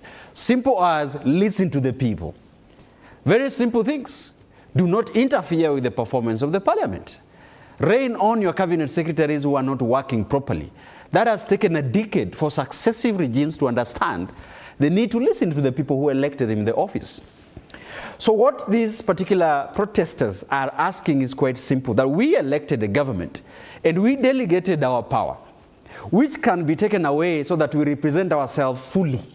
That is enshrined in the Constitution. Now you're asking maybe a very... You say it is simple, but the way they're demanding for accountability in administration and the way they are sustaining that demand, is it possible for anyone to run a government with that kind of little space? Now, again, like I've said, my assessment is always very, fair. And I keep on asking, even on the spaces that we are in, where are we arriving at a logical conclusion? This word logical conclusion that I keep on asking, even as we push through and try to amend some of our demands, what is the logical conclusion to the end of the things? Quite simple, that we've been talking about. And last time, you made a reference to it this morning again, Fred. Let me remind you, there is nothing illogical by saying that they are government of national unity and request to have a multi-sectoral forum. And providing a reference to using a document for NADCO, it is something that is unacceptable. And I think that I said last time. If you've called for a dialogue, go to a dialogue with a clean heart. All right? Go to a dialogue with a honest opinion about that dialogue. You cannot invite people for a dialogue and say the template that guides that dialogue, you're making a reference to a NADCO report. And a NADCO committee that was constitution cross-political. It was not an inclusive conversation. The composition of that NADCO was not inclusive. It is the same kind of a process. It is the same kind of a process that you'd want to embark on, call a multi-sectoral whatever. What we are asking right now is that overhaul the entire political system. The problem that we have is an entire political system. But is it possible? You have paraded them here. And you say, look at the problems that we've had. The problems that we've had, all those faces that you're seeing at KICC, those are faces that are responsible, either way, from different political structures for the problems that we are facing. My concern now is the sustaining an administration with this kind of very little space for the president. He appears to have been backed into a corner. Yes? Yep. Forced to reject the finance bill, forced to dissolve his cabinet, forced to cede on so many things that are fundamental for him to run a proper administration. Now, even a government of national unity would not offer him the kind of latitude he would wish in as far as his mode of running a government. But with the sustained protests by this generation that says they won't come to the table, how does the president operate? Even for 2 more years. Very good question. Some of us who have been in this space have always advocated for certain basic changes. PLO Lumumba calls it political hygiene. And that's what we've lacked. So the Gen Z are saying, please clean up. Let's establish some bit of political hygiene. Let's not go to public at a time like this and start looking for someone to blame for the things that has happened. Because that is going back to the old thinking that when we blame Ford or we blame whoever, it removes the responsibility from us to be able to act to solve the problems that the nation is clamoring about. Fred, it's very simple. You saying we don't have money, yet you're able to do what you do, including your right-hand man going to public and donating 20 million shillings in a church function in a village church. And I'm not saying that in a demeaning way. I mean the requirement for sitam in Nairobi and the requirement for a church in my village in Kama in Loitoktok are totally different. Sitam 20 million would be a drop in the ocean. You give 20 million shillings to the church in Loitoktok. We've never seen that kind of money. The bottom line is you're doing those two things. The Gen Zs are saying, park that, please. Remember, the space to operate is provided for to the president under the Constitution. And what does he swear to? Allegiance to that Constitution. And what does that Constitution require us to do? He will read for you the opening. That the key thing is to ensure that the people of Kenya are taken care of. I'm paraphrasing it. I'm paraphrasing it. That we, the people of Kenya, have elected you to go to that office to take care of us. If people are asking him to do that, how can you say that he's being pushed to a corner? He's being asked to do the basics. Now, the problem is, if you're used to you've heard of this thing about horse shit syndrome? That when you go to a horse stay, it stinks. It stinks a lot. You go to Ngong race course. But if you go there, you'll notice that the fellas who take care of the horses don't mind the stench. Why? They got used to it. So we are used to this horse shit that has happened in this country that we see no other way. And Mutambu alluded to that when he said, when they sit around the table, they know what the conversation is. Let's share. Those people out there, let them go to hell. They'll continue, they'll enjoy. See, we own them. We own them. And we'll give them, in the last election, in the last two elections, there's something, Shinakeni in Greek, saying it means to burn the tongue. Burning the liver, which means that people are given something to drink. And that becomes the order of the day. What these guys are asking is a change from that. Can the government act in a way that are not seen, but are felt, but do what benefits this nation? Are you saying that the proposal to form a government of national unity by the president, which may include other political formations, is not necessarily the solution for the problems we face right now? It is not the solution. Okay. That has happened in the past. The issue is not to look at the cabinet, the 22 members. What's it composed of? His sycophants. You know, your Moses Kurias of others even had to resign from being members of parliament and members of Senate so they can be appointed CSs. His sycophants. What these Gen Zs are telling him, park that. They're even coming up with suggestions. Of course, they're coming with crazy suggestions. Just because somebody has been a good announcer of sports cannot become a good CS for sports, you know? That's a management job. It's not an announcement job. But what they are saying is, look, the plate is open for you, this country. Allow people to apply for those jobs, and you'll get a team that can help you steer this country as per the Constitution. I'm happy because you remember in the past I was worried that they seem to have forgotten that we have a Constitution and they just want the government to go. Now they're telling each other, don't touch Parliament. Don't even think about going to State House. I saw a clip for youth in Kisumu, because others are saying they're going to attack City Hall. A couple of clips from different young people have said, don't. Ours is not about banning government institutions. Ours is about to call for changes so that we can use those government institutions when we go into power. Okay. And as we continue this discussion, it's important to get some voices from probably the leadership on what their views are. The protesters do not want to listen to them, but these are some of the views, especially in as far as possibility of dialogue is concerned, from leaders, especially from the Azimio formation. Let's listen to that.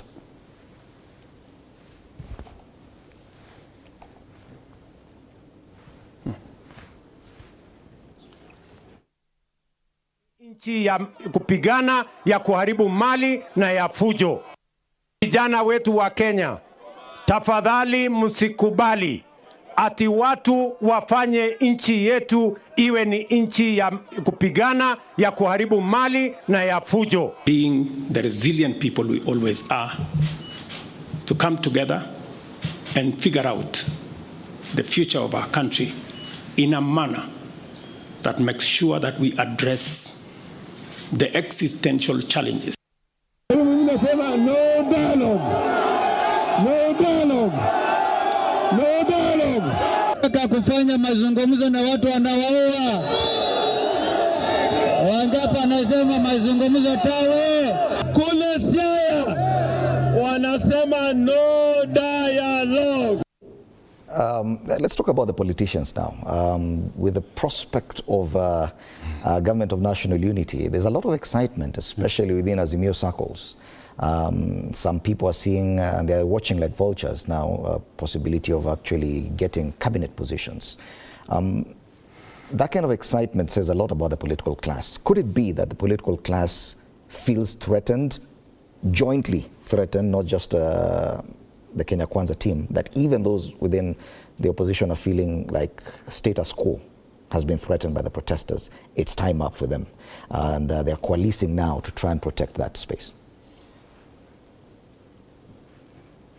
Actually, what the political class is trying to do today is to adjust itself and fit on in Gen Z's train.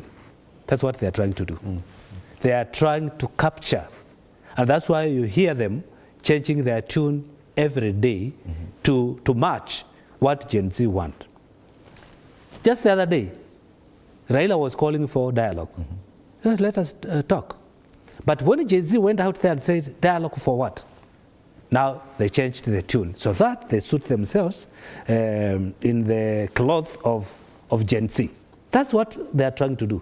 And they are very much aware that their time is up. They are very much aware the candidate Gen Z will back will be the person in the State House. So they're very much aware. So what they are trying to do, they are jostling around there so that somebody becomes now a favorable person or affiliate to Gen Z. But they are not telling us. They are coming up with many excuses and many theories and rhetoric that we want to do dialogue, we know our country needs peace. These Gen Zs, they know very well that this country cannot move without peace. These Gen Zs knows very well that there are laws in this country to be followed. They know very well. It's that they don't know. So, and one thing I like about them, even if you call them kids, they come up with the names and suggest we would want so and so to be our president. And you look at the figure which has been mentioned, you can give them some credit. So the political elite, that clique whereby they think that they are the only one who owns this country, by dividing the country in kingsmanship, that there's a kingman in this area, there's a kingman in this area. Now they are come, somebody has come who is not known, and whose voice is more louder than the kingmen.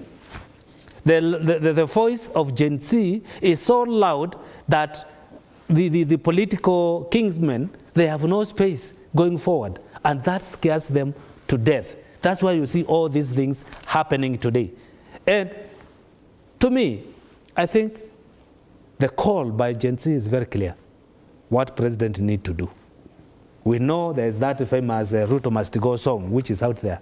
But I want to believe they are also alive to the fact that there's no way you can send Ruto out today.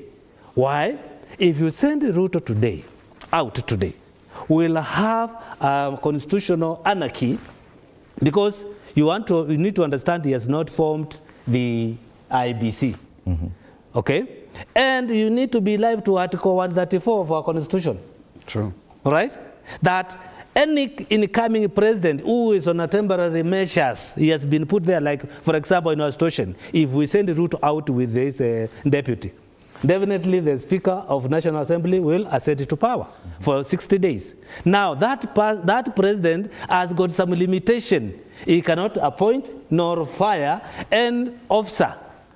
So we'll have no IBC. They will have nobody to appoint the IBC. So my advice to Gen Z, wait until President Ruto appoints IBC, then you can sing your song, Ruto must go. Because now, when Wetangula calls for election, we have an institution in place. That is my advice to Gen Z. So they know what they want.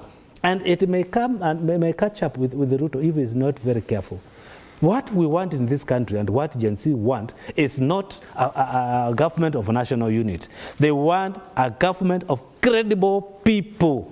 And whether or not it's a president who's just appointed them by himself. Whether he appoints himself or is assisted by I don't know who, but he brings people who, affiliate themselves, who can mingle with the agencies. He brought this problem. Let me mention this is very important. Ruto brought this problem by himself. The people he brought, they did not interact or click or work with the people of Kenya. Nobody could have called any minister and pick their phone. All right? You need somebody who can pick a call from agency, from a Mambaboga, from that border guy, because that's what you promised us. But you put people there who can only tell us how much worth is their watch. Okay. And somebody has not eaten. But we've seen the kind of excitement, especially around ODM circles. They issued statements very fast, saying that whichever direction Raila Odinga takes them, they will go. If he says left, they go left. If he says right, they go right. And that's the time when he was talking about the dialogue, meaning that they see the possibility of getting cabinet positions. Do you think that in itself will offer any quality to President William Ruto? What led to the dissolution of the entire cabinet was aftermath of grievances that was spearheaded by this generational movement.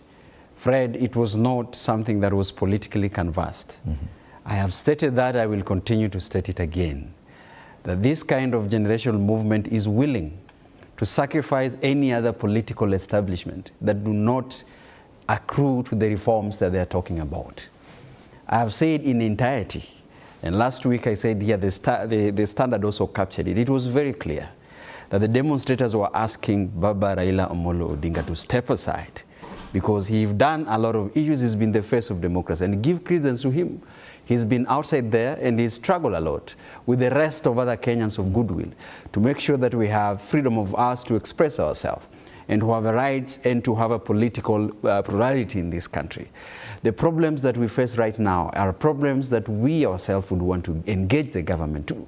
One of the things that we've requested, that these political parties stay aside and assist, whether areas that could have been possible and not getting to the bed with a government that we deem that is not working to help the Kenyans. So whatever it is, ODM, whether it's Jubilee, whether it's which other political parties, if by this moment in a time of history, you are seen to be the one that is trying to neutralize a movement that would want to make a far-right reforms in our political space, then we are going to perceive you as an enemy of the people. I think that has been stated very well. I have seen clips where Honorable Raila is asking the crowd whether it's dialogue or not, and the crowd is unanimous. What is the crowd telling Baba Raila Odinga? There is no dialogue. The crowd in itself, those are Kenyans, they are not stupid. They have said we've had a history of dialogue in this country that has always ended up in a political settlement. That as Joe Mutambo is saying, that people demonstrate from whatever cityway or whatever from the airport. But when it reaches CBD, all directions are geared towards having different forms. And let me tell you, there are a number of issues that you can hear that would want to pacify, a pro-people reform movement. When you hear these things called stakeholders dialogue, when you hear this called the government of national unity, when you hear this called, a larger bipartisan talk, we are very cautious. Broad-based. Broad-based. We are very cautious about these particular terms because these are terms that have been used in history to try to neutralize a movement that is people-friendly, that is geared towards a reform. But also, let me say, and I agree with my fellow panelists, one of the things we keep banging on the table, we are saying we are a constitutional democracy. We were very surprised that within the Protestants that was infiltrated, people who went and torched section of parliament. That was not the idea of the movement. We were very surprised that people who went ahead and looted, properties of fellow Kenyans who are suffering like that. That was not the idea of the movement. We are very surprised. And it's something, and I like what Alex Mwathi has mentioned.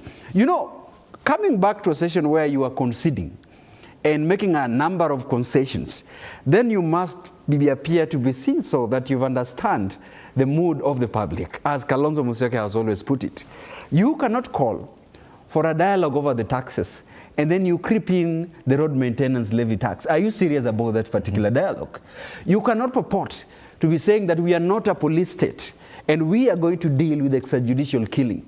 Before we conclude that conversation, their bodies are being retrieved in Kwale. Are you serious with that kind of dialogue? You cannot say all these kinds of reforms where you invite us, invite the whole public about dialogue. And then next time you're in the street saying that we need to incorporate a political entire class in this kind of dialogue. Are you serious with this kind of dialogue? So whatever people are saying is, indeed, there is a country that is hell-bent in the rule of law. In a country that has always solved the issues with dialogue, not a political settlement dialogue. I mean, the president went ahead and engaged Gen Z on a space. I mean, Fred, ever since there was a tone down on kind of this, you know, people went and toned down and say, of course, I think the president is beginning to listen. Then all of a sudden you convene a political class at KICC. You know, on one side you're saying we are committed, on the other side you're making a decision that saying, you know, as Matthew is saying, it's a middle finger. Then Kenyans begin to question. The people and the media fraternity, the question they keep on asking the president in interview is, can Kenyans trust you? Okay. And they're saying, listen to the people. Then the political class is completely out of order. Do you agree? They have always been. One thing is for sure that on 18th March 2002, Moi called a meeting, and I'm sure Mutambu was in that meeting at Kasarani. It was called Kasarani Kisirani because on that day, George Saitoti was kicked out of Kano. Kano swallowed NDP, and the leader of NDP, Raila Odinga, became the Secretary General of Kano. Uhuru Kenyatta became the Vice President. Kalonzo Musyoka, I think, became the Secretary General. Ruto became the Organizing Secretary. Ruto became the Director of Elections. So he brought together and he displayed them for us and declared that Kanu will rule Kenya for 100 years. So in essence, in my view, he created a political cartel. And you see, as soon as they walked out of that meeting in March, by June, they had split ways. So we had Raila running to Kibaki, and Uhuru and Ruto going to Kanu. Went for an election that Kibaki won. We praised ourselves as the happiest people, most progressive. We did a lot of things. And I wrote an article at that particular moment that I said, look, your celebration is useless because you haven't changed anything. You've had some musical chairs and you have changed the leaders. And I was vindicated because in 3 years, we were fighting as a nation. We come to 2007, again the formations changed. Ruto went to Raila Odinga, and Uhuru went back to Kibaki. Come 2013, I made another change. 2017, of course, you know what happened. 2022, I was vindicated again because there was another shift of the seats. So there's a political cartel that was formed then, 22 years ago. That was part of the KANU government that came, that stole the freedom from the freedom fighters. Because unfortunately, freedom fighters fought for the freedom of this nation, but the people who are working with the government took over the leadership. Really, they become puppets on the strings of the colonialists, like we have continued to be even today. You know, we are puppets of strings. So this cartel of politicians believe that they own Kenya. They own not only the properties, because they own 8,000 people own 80% of Kenya economy. How many people? 8,000 out of 59 million. And you want that I can give you. 8,000 people own 80% of this economy. So these are the ones that are push and pull, and they believe they own this country. And because they own this country, they know they can swear it whichever way they want. Is Raila Odinga, is Kalonzo Musyoka, is Musalia Mudavadi, is Wetangula, is this man who came lately, Ruto. He joined that group when he was calling people a dynasty. Is actually dynasty. This is the cartel that think that this country is a business that needs to be negotiated about all the time. I've said before, and I want to say again, times have changed. In African traditions, allow me to say this, we used to have elders. And as a young people grew up in communities that circumcised or others that created some form of movement from childhood to manhood, a clique of warriors came. The warriors grew to be leaders at some point, because remember, the society is growing. These people reach a point where they want to take over leadership of the community. And it is really something that used to be called in Kikuyu tueka. That at that moment now they are feeling that we are really have to take leadership to steer this community in a different direction. If the elders refused, the tueka took place. And it was very unfortunate because they fought the elders and finished them so they can take over. In a figurative way, this is what Gen Z are saying. A time has come that you guys must exit from the stage. Even Raila can go to as many meetings as he wants in Kwale and do his many, and you know, I'm not a Gen Z, I'm older. But I know the time for Itweka has come, and the Itweka must happen. We see it happening in Cote d'Ivoire, we've seen it happening in Senegal. The next country in Africa will be Kenya. Okay. And this Itweka must take place, and the young must take over. We must give space for them to run this country going forward. Going forward for President William Ruto now that the situation is as it is. He has, and the Standard said yesterday that this is going to be the toughest week for him because of the protests, his hope for a reconstitution of his government, and no dialogue because it was to take place yesterday. It did not happen. So if you were to advise the president going forward, how can he navigate through this? President can navigate through this by just abiding to the Constitution. This hullabaloo of dialogue to form a government of national unity is just something which is not helping him. He has an instrument called Constitution, and the Constitution spells out, if you are forming a government, what kind of a government you need to form, what parameters you need to look into, right? What is calling government of a national unit, it is spelled in the Constitution that when you are appointing ministers or any other senior officers, you have to consider national balance. So if you've been told that by the Constitution, why do you need another person to come and help you to think about that?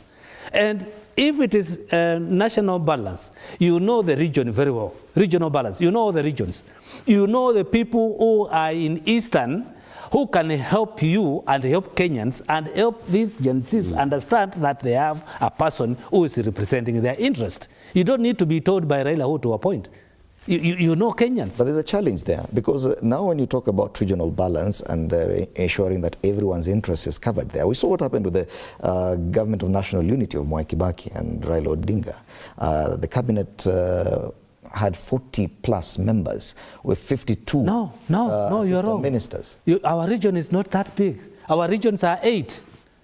We don't talk about tribes. We're not talking about tribes. The Constitution talks about regional balance. It does not talk about tribal balance. We need to understand that.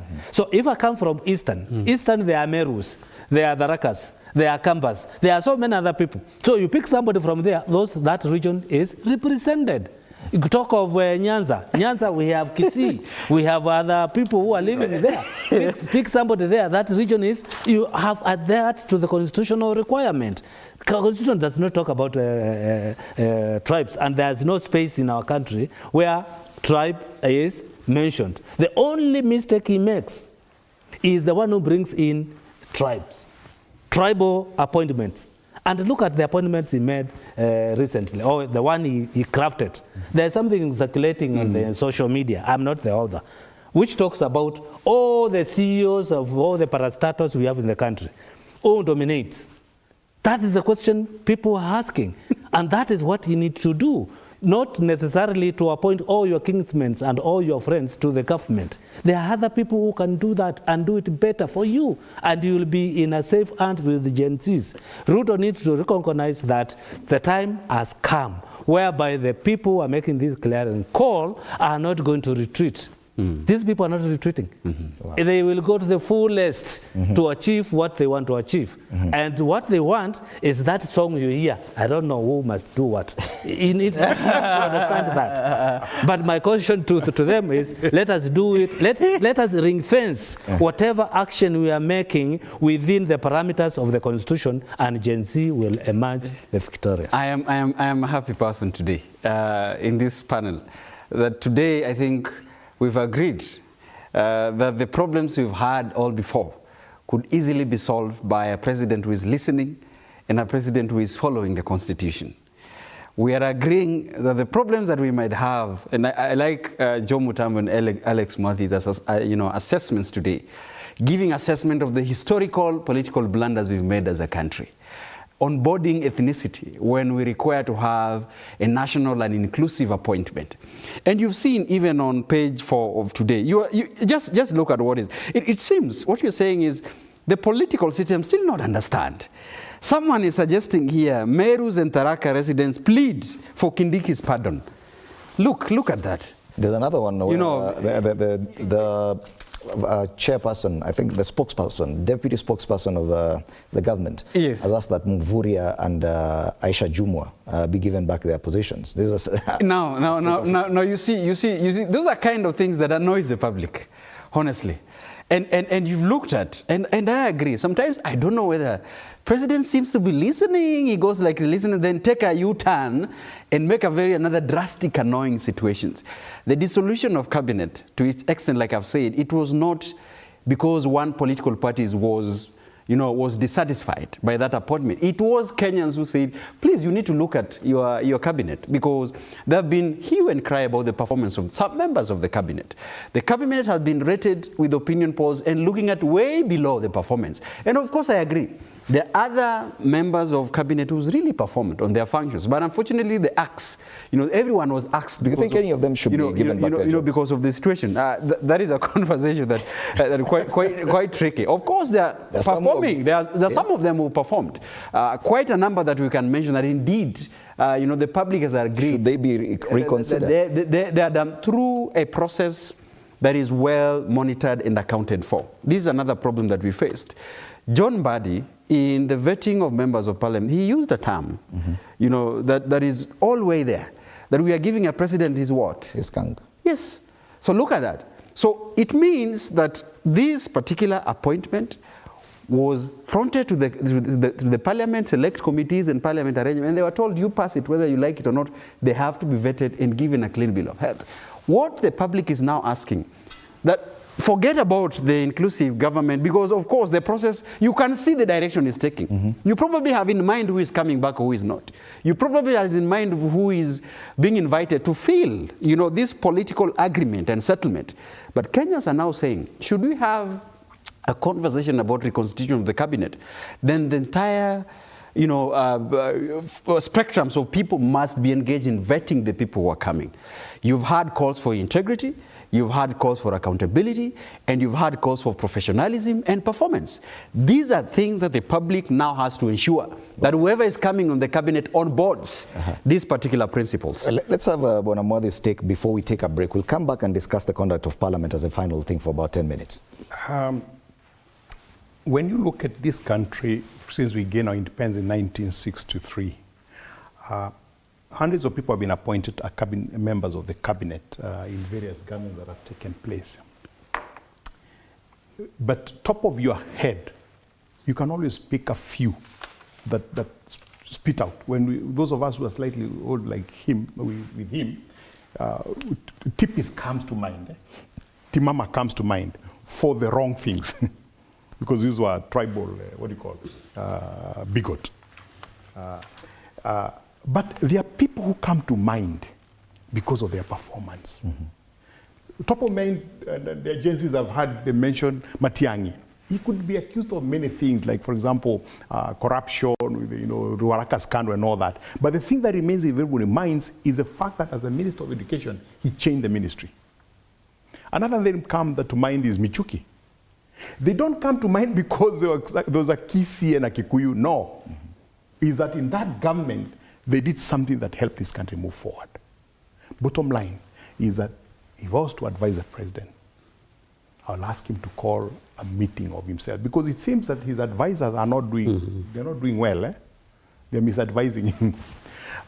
He calls a meeting for himself and be able to start asking, how do I identify these Kenyans who can do what is required to be done, and ensure that they are regionally balanced, not tribally, because we've always missed it out by saying tribal. It's regional balance, so there is a balance. And think about it. If we can remember 2 ministers, can you remember somebody else who can remember for performance? Can you remember 2? You'll excuse me if one of the viewers have one more, but I'm sure they can't go more than 10 people out of the hundreds who have been appointed.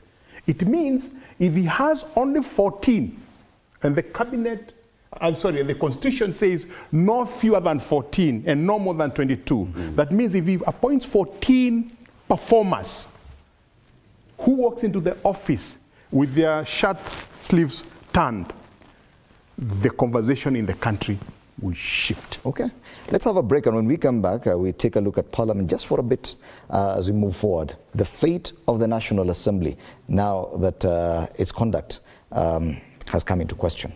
That after the break.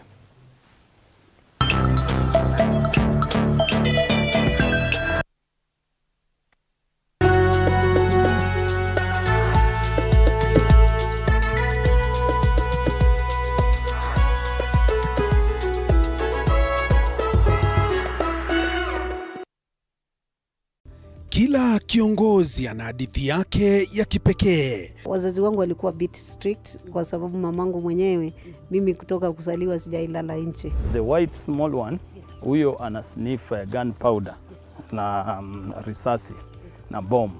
Alafu huyo mwingine ni Ridgeback ana sniff simba. Even the employees knows that. So when in the boardroom is the chairman, the CEO, and the rest of. At what point are you a wife? The minute you get to that inside that door, you become now the wife. Na kila maamuzi wanayoyafanya hufichua mengi kuhusu utu wao na uongozi wao. We see God blessing us, and we now realize the power of giving also has to be rewarded back. Kupitia kipindi Mfahamu Kiongozi, tunakuletea mahojiano ya kusisimua na uchambuzi wa kina kuhusu viongozi wetu. Pick your core business as the bigger stones. Put them in your diary first. Give priority the bigger things. Usikose kila Alhamis saa 1:30 jioni.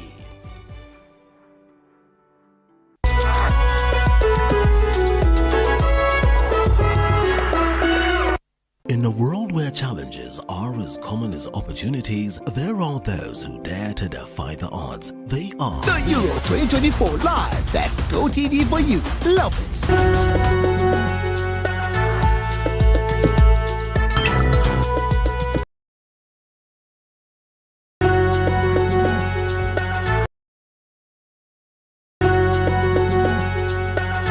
Conversation. We're still in studio with Alex Mwathi, Joe Mutambu, and Daniel Orogo. Gentlemen, from what you've seen over the past few weeks, and Parliament, the National Assembly, is on recess after the rejection of that finance bill. That was the first institution to be invaded. The protesters breached the perimeter wall of Parliament and destroyed a few things in there. A parliament that had been accused of failing to listen to Mwananchi despite conducting public participation and bulldozing through the finance bill of 2024 that was later rejected by the president. In that assessment, people are saying this is an indictment on the National Assembly. It is a show of lack of confidence on the National Assembly. Going forward, we've talked about the president and his administration, the cabinet. What do you think should happen to the National Assembly going forward? Because questions are being asked on their conduct and their allegiance and them ceding ground too much to the executive. As you make your final comments, let's start with you, Bonamuta. One of the things which we need to be alive to is that the parliament we have, or the members of parliament, how do we elect them? How do we elect them? They come in courtesy of the kingpins of the area, right? Or their party bosses who seem to control them. Because if you come from Nyanza, you must align yourself with Raila. So in a parliament, you will not be thinking as an individual. You will be doing what Raila wants. If you come from those other areas where Ruto dominates, and if you come from this party, you will have to do what he wants. And that is the big problem we are having in our country, that we don't elect credible leaders. We elect people because they have been supported by the kingpin of this area. And that is one reason why Mutambo is not in parliament today. Why? Because I have different view. I love Kalonzo so much as a friend. He is a very good friend of mine, but we have different opinion. And because I differ with him, the campus now feel that I don't respect him, so they will not vote me in. And that is a disease which we need to cure. That you don't have to elect me because I align myself with the kingpin of my area. Elect me because of my principles and because of my manifesto and what I stand for, not what the kingpin wants. If we cure that problem, we will have a parliament of Kenanyanjas, a parliament of Shikukus, parliament of... Where are those? Do you see them in the current structure we have today in our parliament? No. So I pity these young men who are in parliament today because what they are doing, they are not thinking for themselves, but they are thinking, they are doing what their leaders are telling them to do. And that will not change until we go for an election. And there is no President Ruto, according to our constitution, he has no powers to dissolve the parliament. I have heard the cause. Dissolve the parliament. He cannot do so because he does not have powers given to him by our constitution. So he cannot. If we need to dissolve parliament, it is those people who elected now, these guys, okay, to recall them because there is a clause for recalling. But also that clause of recalling has some demands. That person must have done A, B, C, D for you to recall them. You will not recall somebody because he has voted this direction. So there's a lot of issues people are raising which are not easy to achieve based on if we want to do everything according to our laws. And that issue of recalling probably is what comes to the fore, Rogo. The young generation has said they will recall a number of MPs once IEBC is in place. If that is successful, that could change the trajectory of the National Assembly going forward. Yeah, we've even seen there's a design or innovations around digital technology that was designed during the protest that has documented the members of parliament from all the constituencies, and that providing some button there where you can initiate a recall to your members of parliament and collect as many signatures as you want. As you can. So there have been efforts, because I think the understanding that it is, as it is currently in the law, it is quite difficult to recall a member of parliament. One, because the laws requires that you collect signatures, maybe not virtually, but even just collect by, in person moving in, which might be very difficult because members of parliament will not really allow that to happen. If you're a politician, you will not really allow that to happen in your constituency. So I think there is an innovation to try to make that work easier. However, the realization there is a hurdle. You remember when we are talking about how do we arrive to things on a logical conclusion and understand what the law requires. By the fact that it was a realization that is not tenable until the electoral management body is reconstituted. It is also to make people know that we have certain constituencies in this country.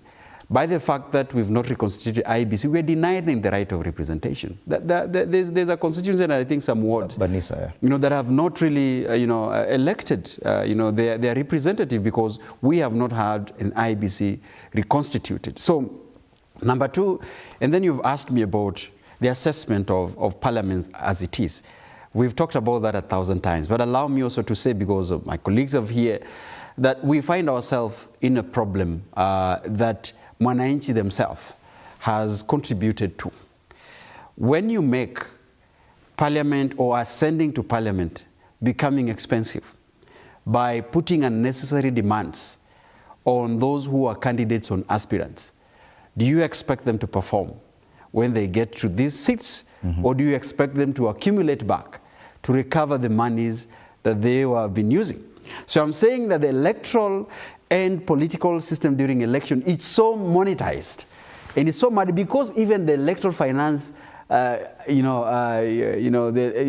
act in itself has not been, implemented, and that makes election. I mean, the Westminster Foundation has documented Kenya as one of the most expensive, electoral, jurisdiction that we have because of the cost of elections. Okay. So one, I think our members of parliament being human beings, by the fact that we make it difficult for them, then definitely that cripples their power to perform. Secondly, the political party canvassing.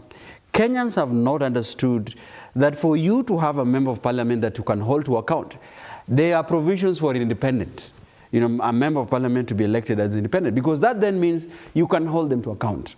But when we have politicians who are good politicians taken out of election because of their party affiliations or because they are in bad terms with political party leaders, then we risk losing good representatives because of that muddied political system. So I think these are issues that even as people are calling for reforms, and this is what we should be also, we are striving so much to put into these spaces, to understand that you need to know how electoral processes work, and the need for civic engagement, civic education that is targeted towards electoral reforms, that goes to the citizen themselves to know their obligation in terms of parliamentary representation as well.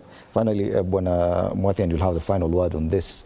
They're pushing for change, the protesters, not just in the executive, but in parliament as well. Is that tenable? Yeah, in the last 2 weeks, I think I've had a conversation that have veered towards the choices we have. The choices are two. We choose either to be a law country, a constitutional country, meaning a constitutional democracy, or something else that will have to describe itself. Because the alternative, people keep saying, is a Somalia, is a Sudan, is a Southern Sudan, it's a Libya, where gangs rule the streets. But I've had a conversation towards an appreciation that there has to be, we continue with the constitutional democracy so that there is a shift. That means the thought that comes immediately is that you can't remove the parliament unless there's an election. You can't have an election if you don't have an IEBC. So the first step, obviously, is what the Gen Zs are pushing. Establish this IEBC. Does IEBC require dialogue? No. I know it's Raila Odinga who brought this whole issue of dialogue in the formation of IEBC, but there are laws that are stipulated to form the IEBC. So go to those laws and form the whatever. Now, the fact that members of parliament voted in a certain direction is their conscience, is democracy, meaning that they can go back and meet again. And I hope that the Gen Zs will give them a chance to be able to meet again, so that even in this formation of IBC, you require Parliament to be able to discuss that. I hear people talk about recall, and my friend has mentioned it. I think people need to lead the law on recall. The law on recall not only requires the signatures, but it specifies the 3-4 things that can make you recall a member of parliament. But part 3 is so critical. I think the members of parliament were very awake on that day, because it says there has to be a high court order declaring that the member of parliament have done that. Who is going to go to court on the CDFs that they are showing on social media that have been misplaced? It's going to be very difficult to be able to do that. So the choice we have is this. We have a law-abiding country, meaning that we must keep pushing as a citizenry, so that the right things can be done, whether it's by mandamano, by whatever means, continue pushing for it. 2, they must avoid the whole issue of the past, where people come and hijack a revolution and benefit themselves personally. And I'm happy when they tell Baba, we ka nyumbani. I'm happy about that. And every one of them ka nyumbani. So as we push this government to do the right things, as we look forward to 2027 when they take over the government by electing their own, so that they can change the system within the law. if they want to change anything in terms of even the government, the way it's formed and all that, then we can have a referendum after that will be coined by the Gen Zs. I have no doubt, because this has happened in history, that the young people change things completely when they go in. Okay. Either for the good or for the bad. May God help us that this Gen Z, when they come in 2027, they'll change it for the good. Okay. Thank you so much, Alex Mwathi, Joe Mutambu, and Daniel Orogo, our panelists this morning. Asanteni sana for your time at TV47. Yes, the conversation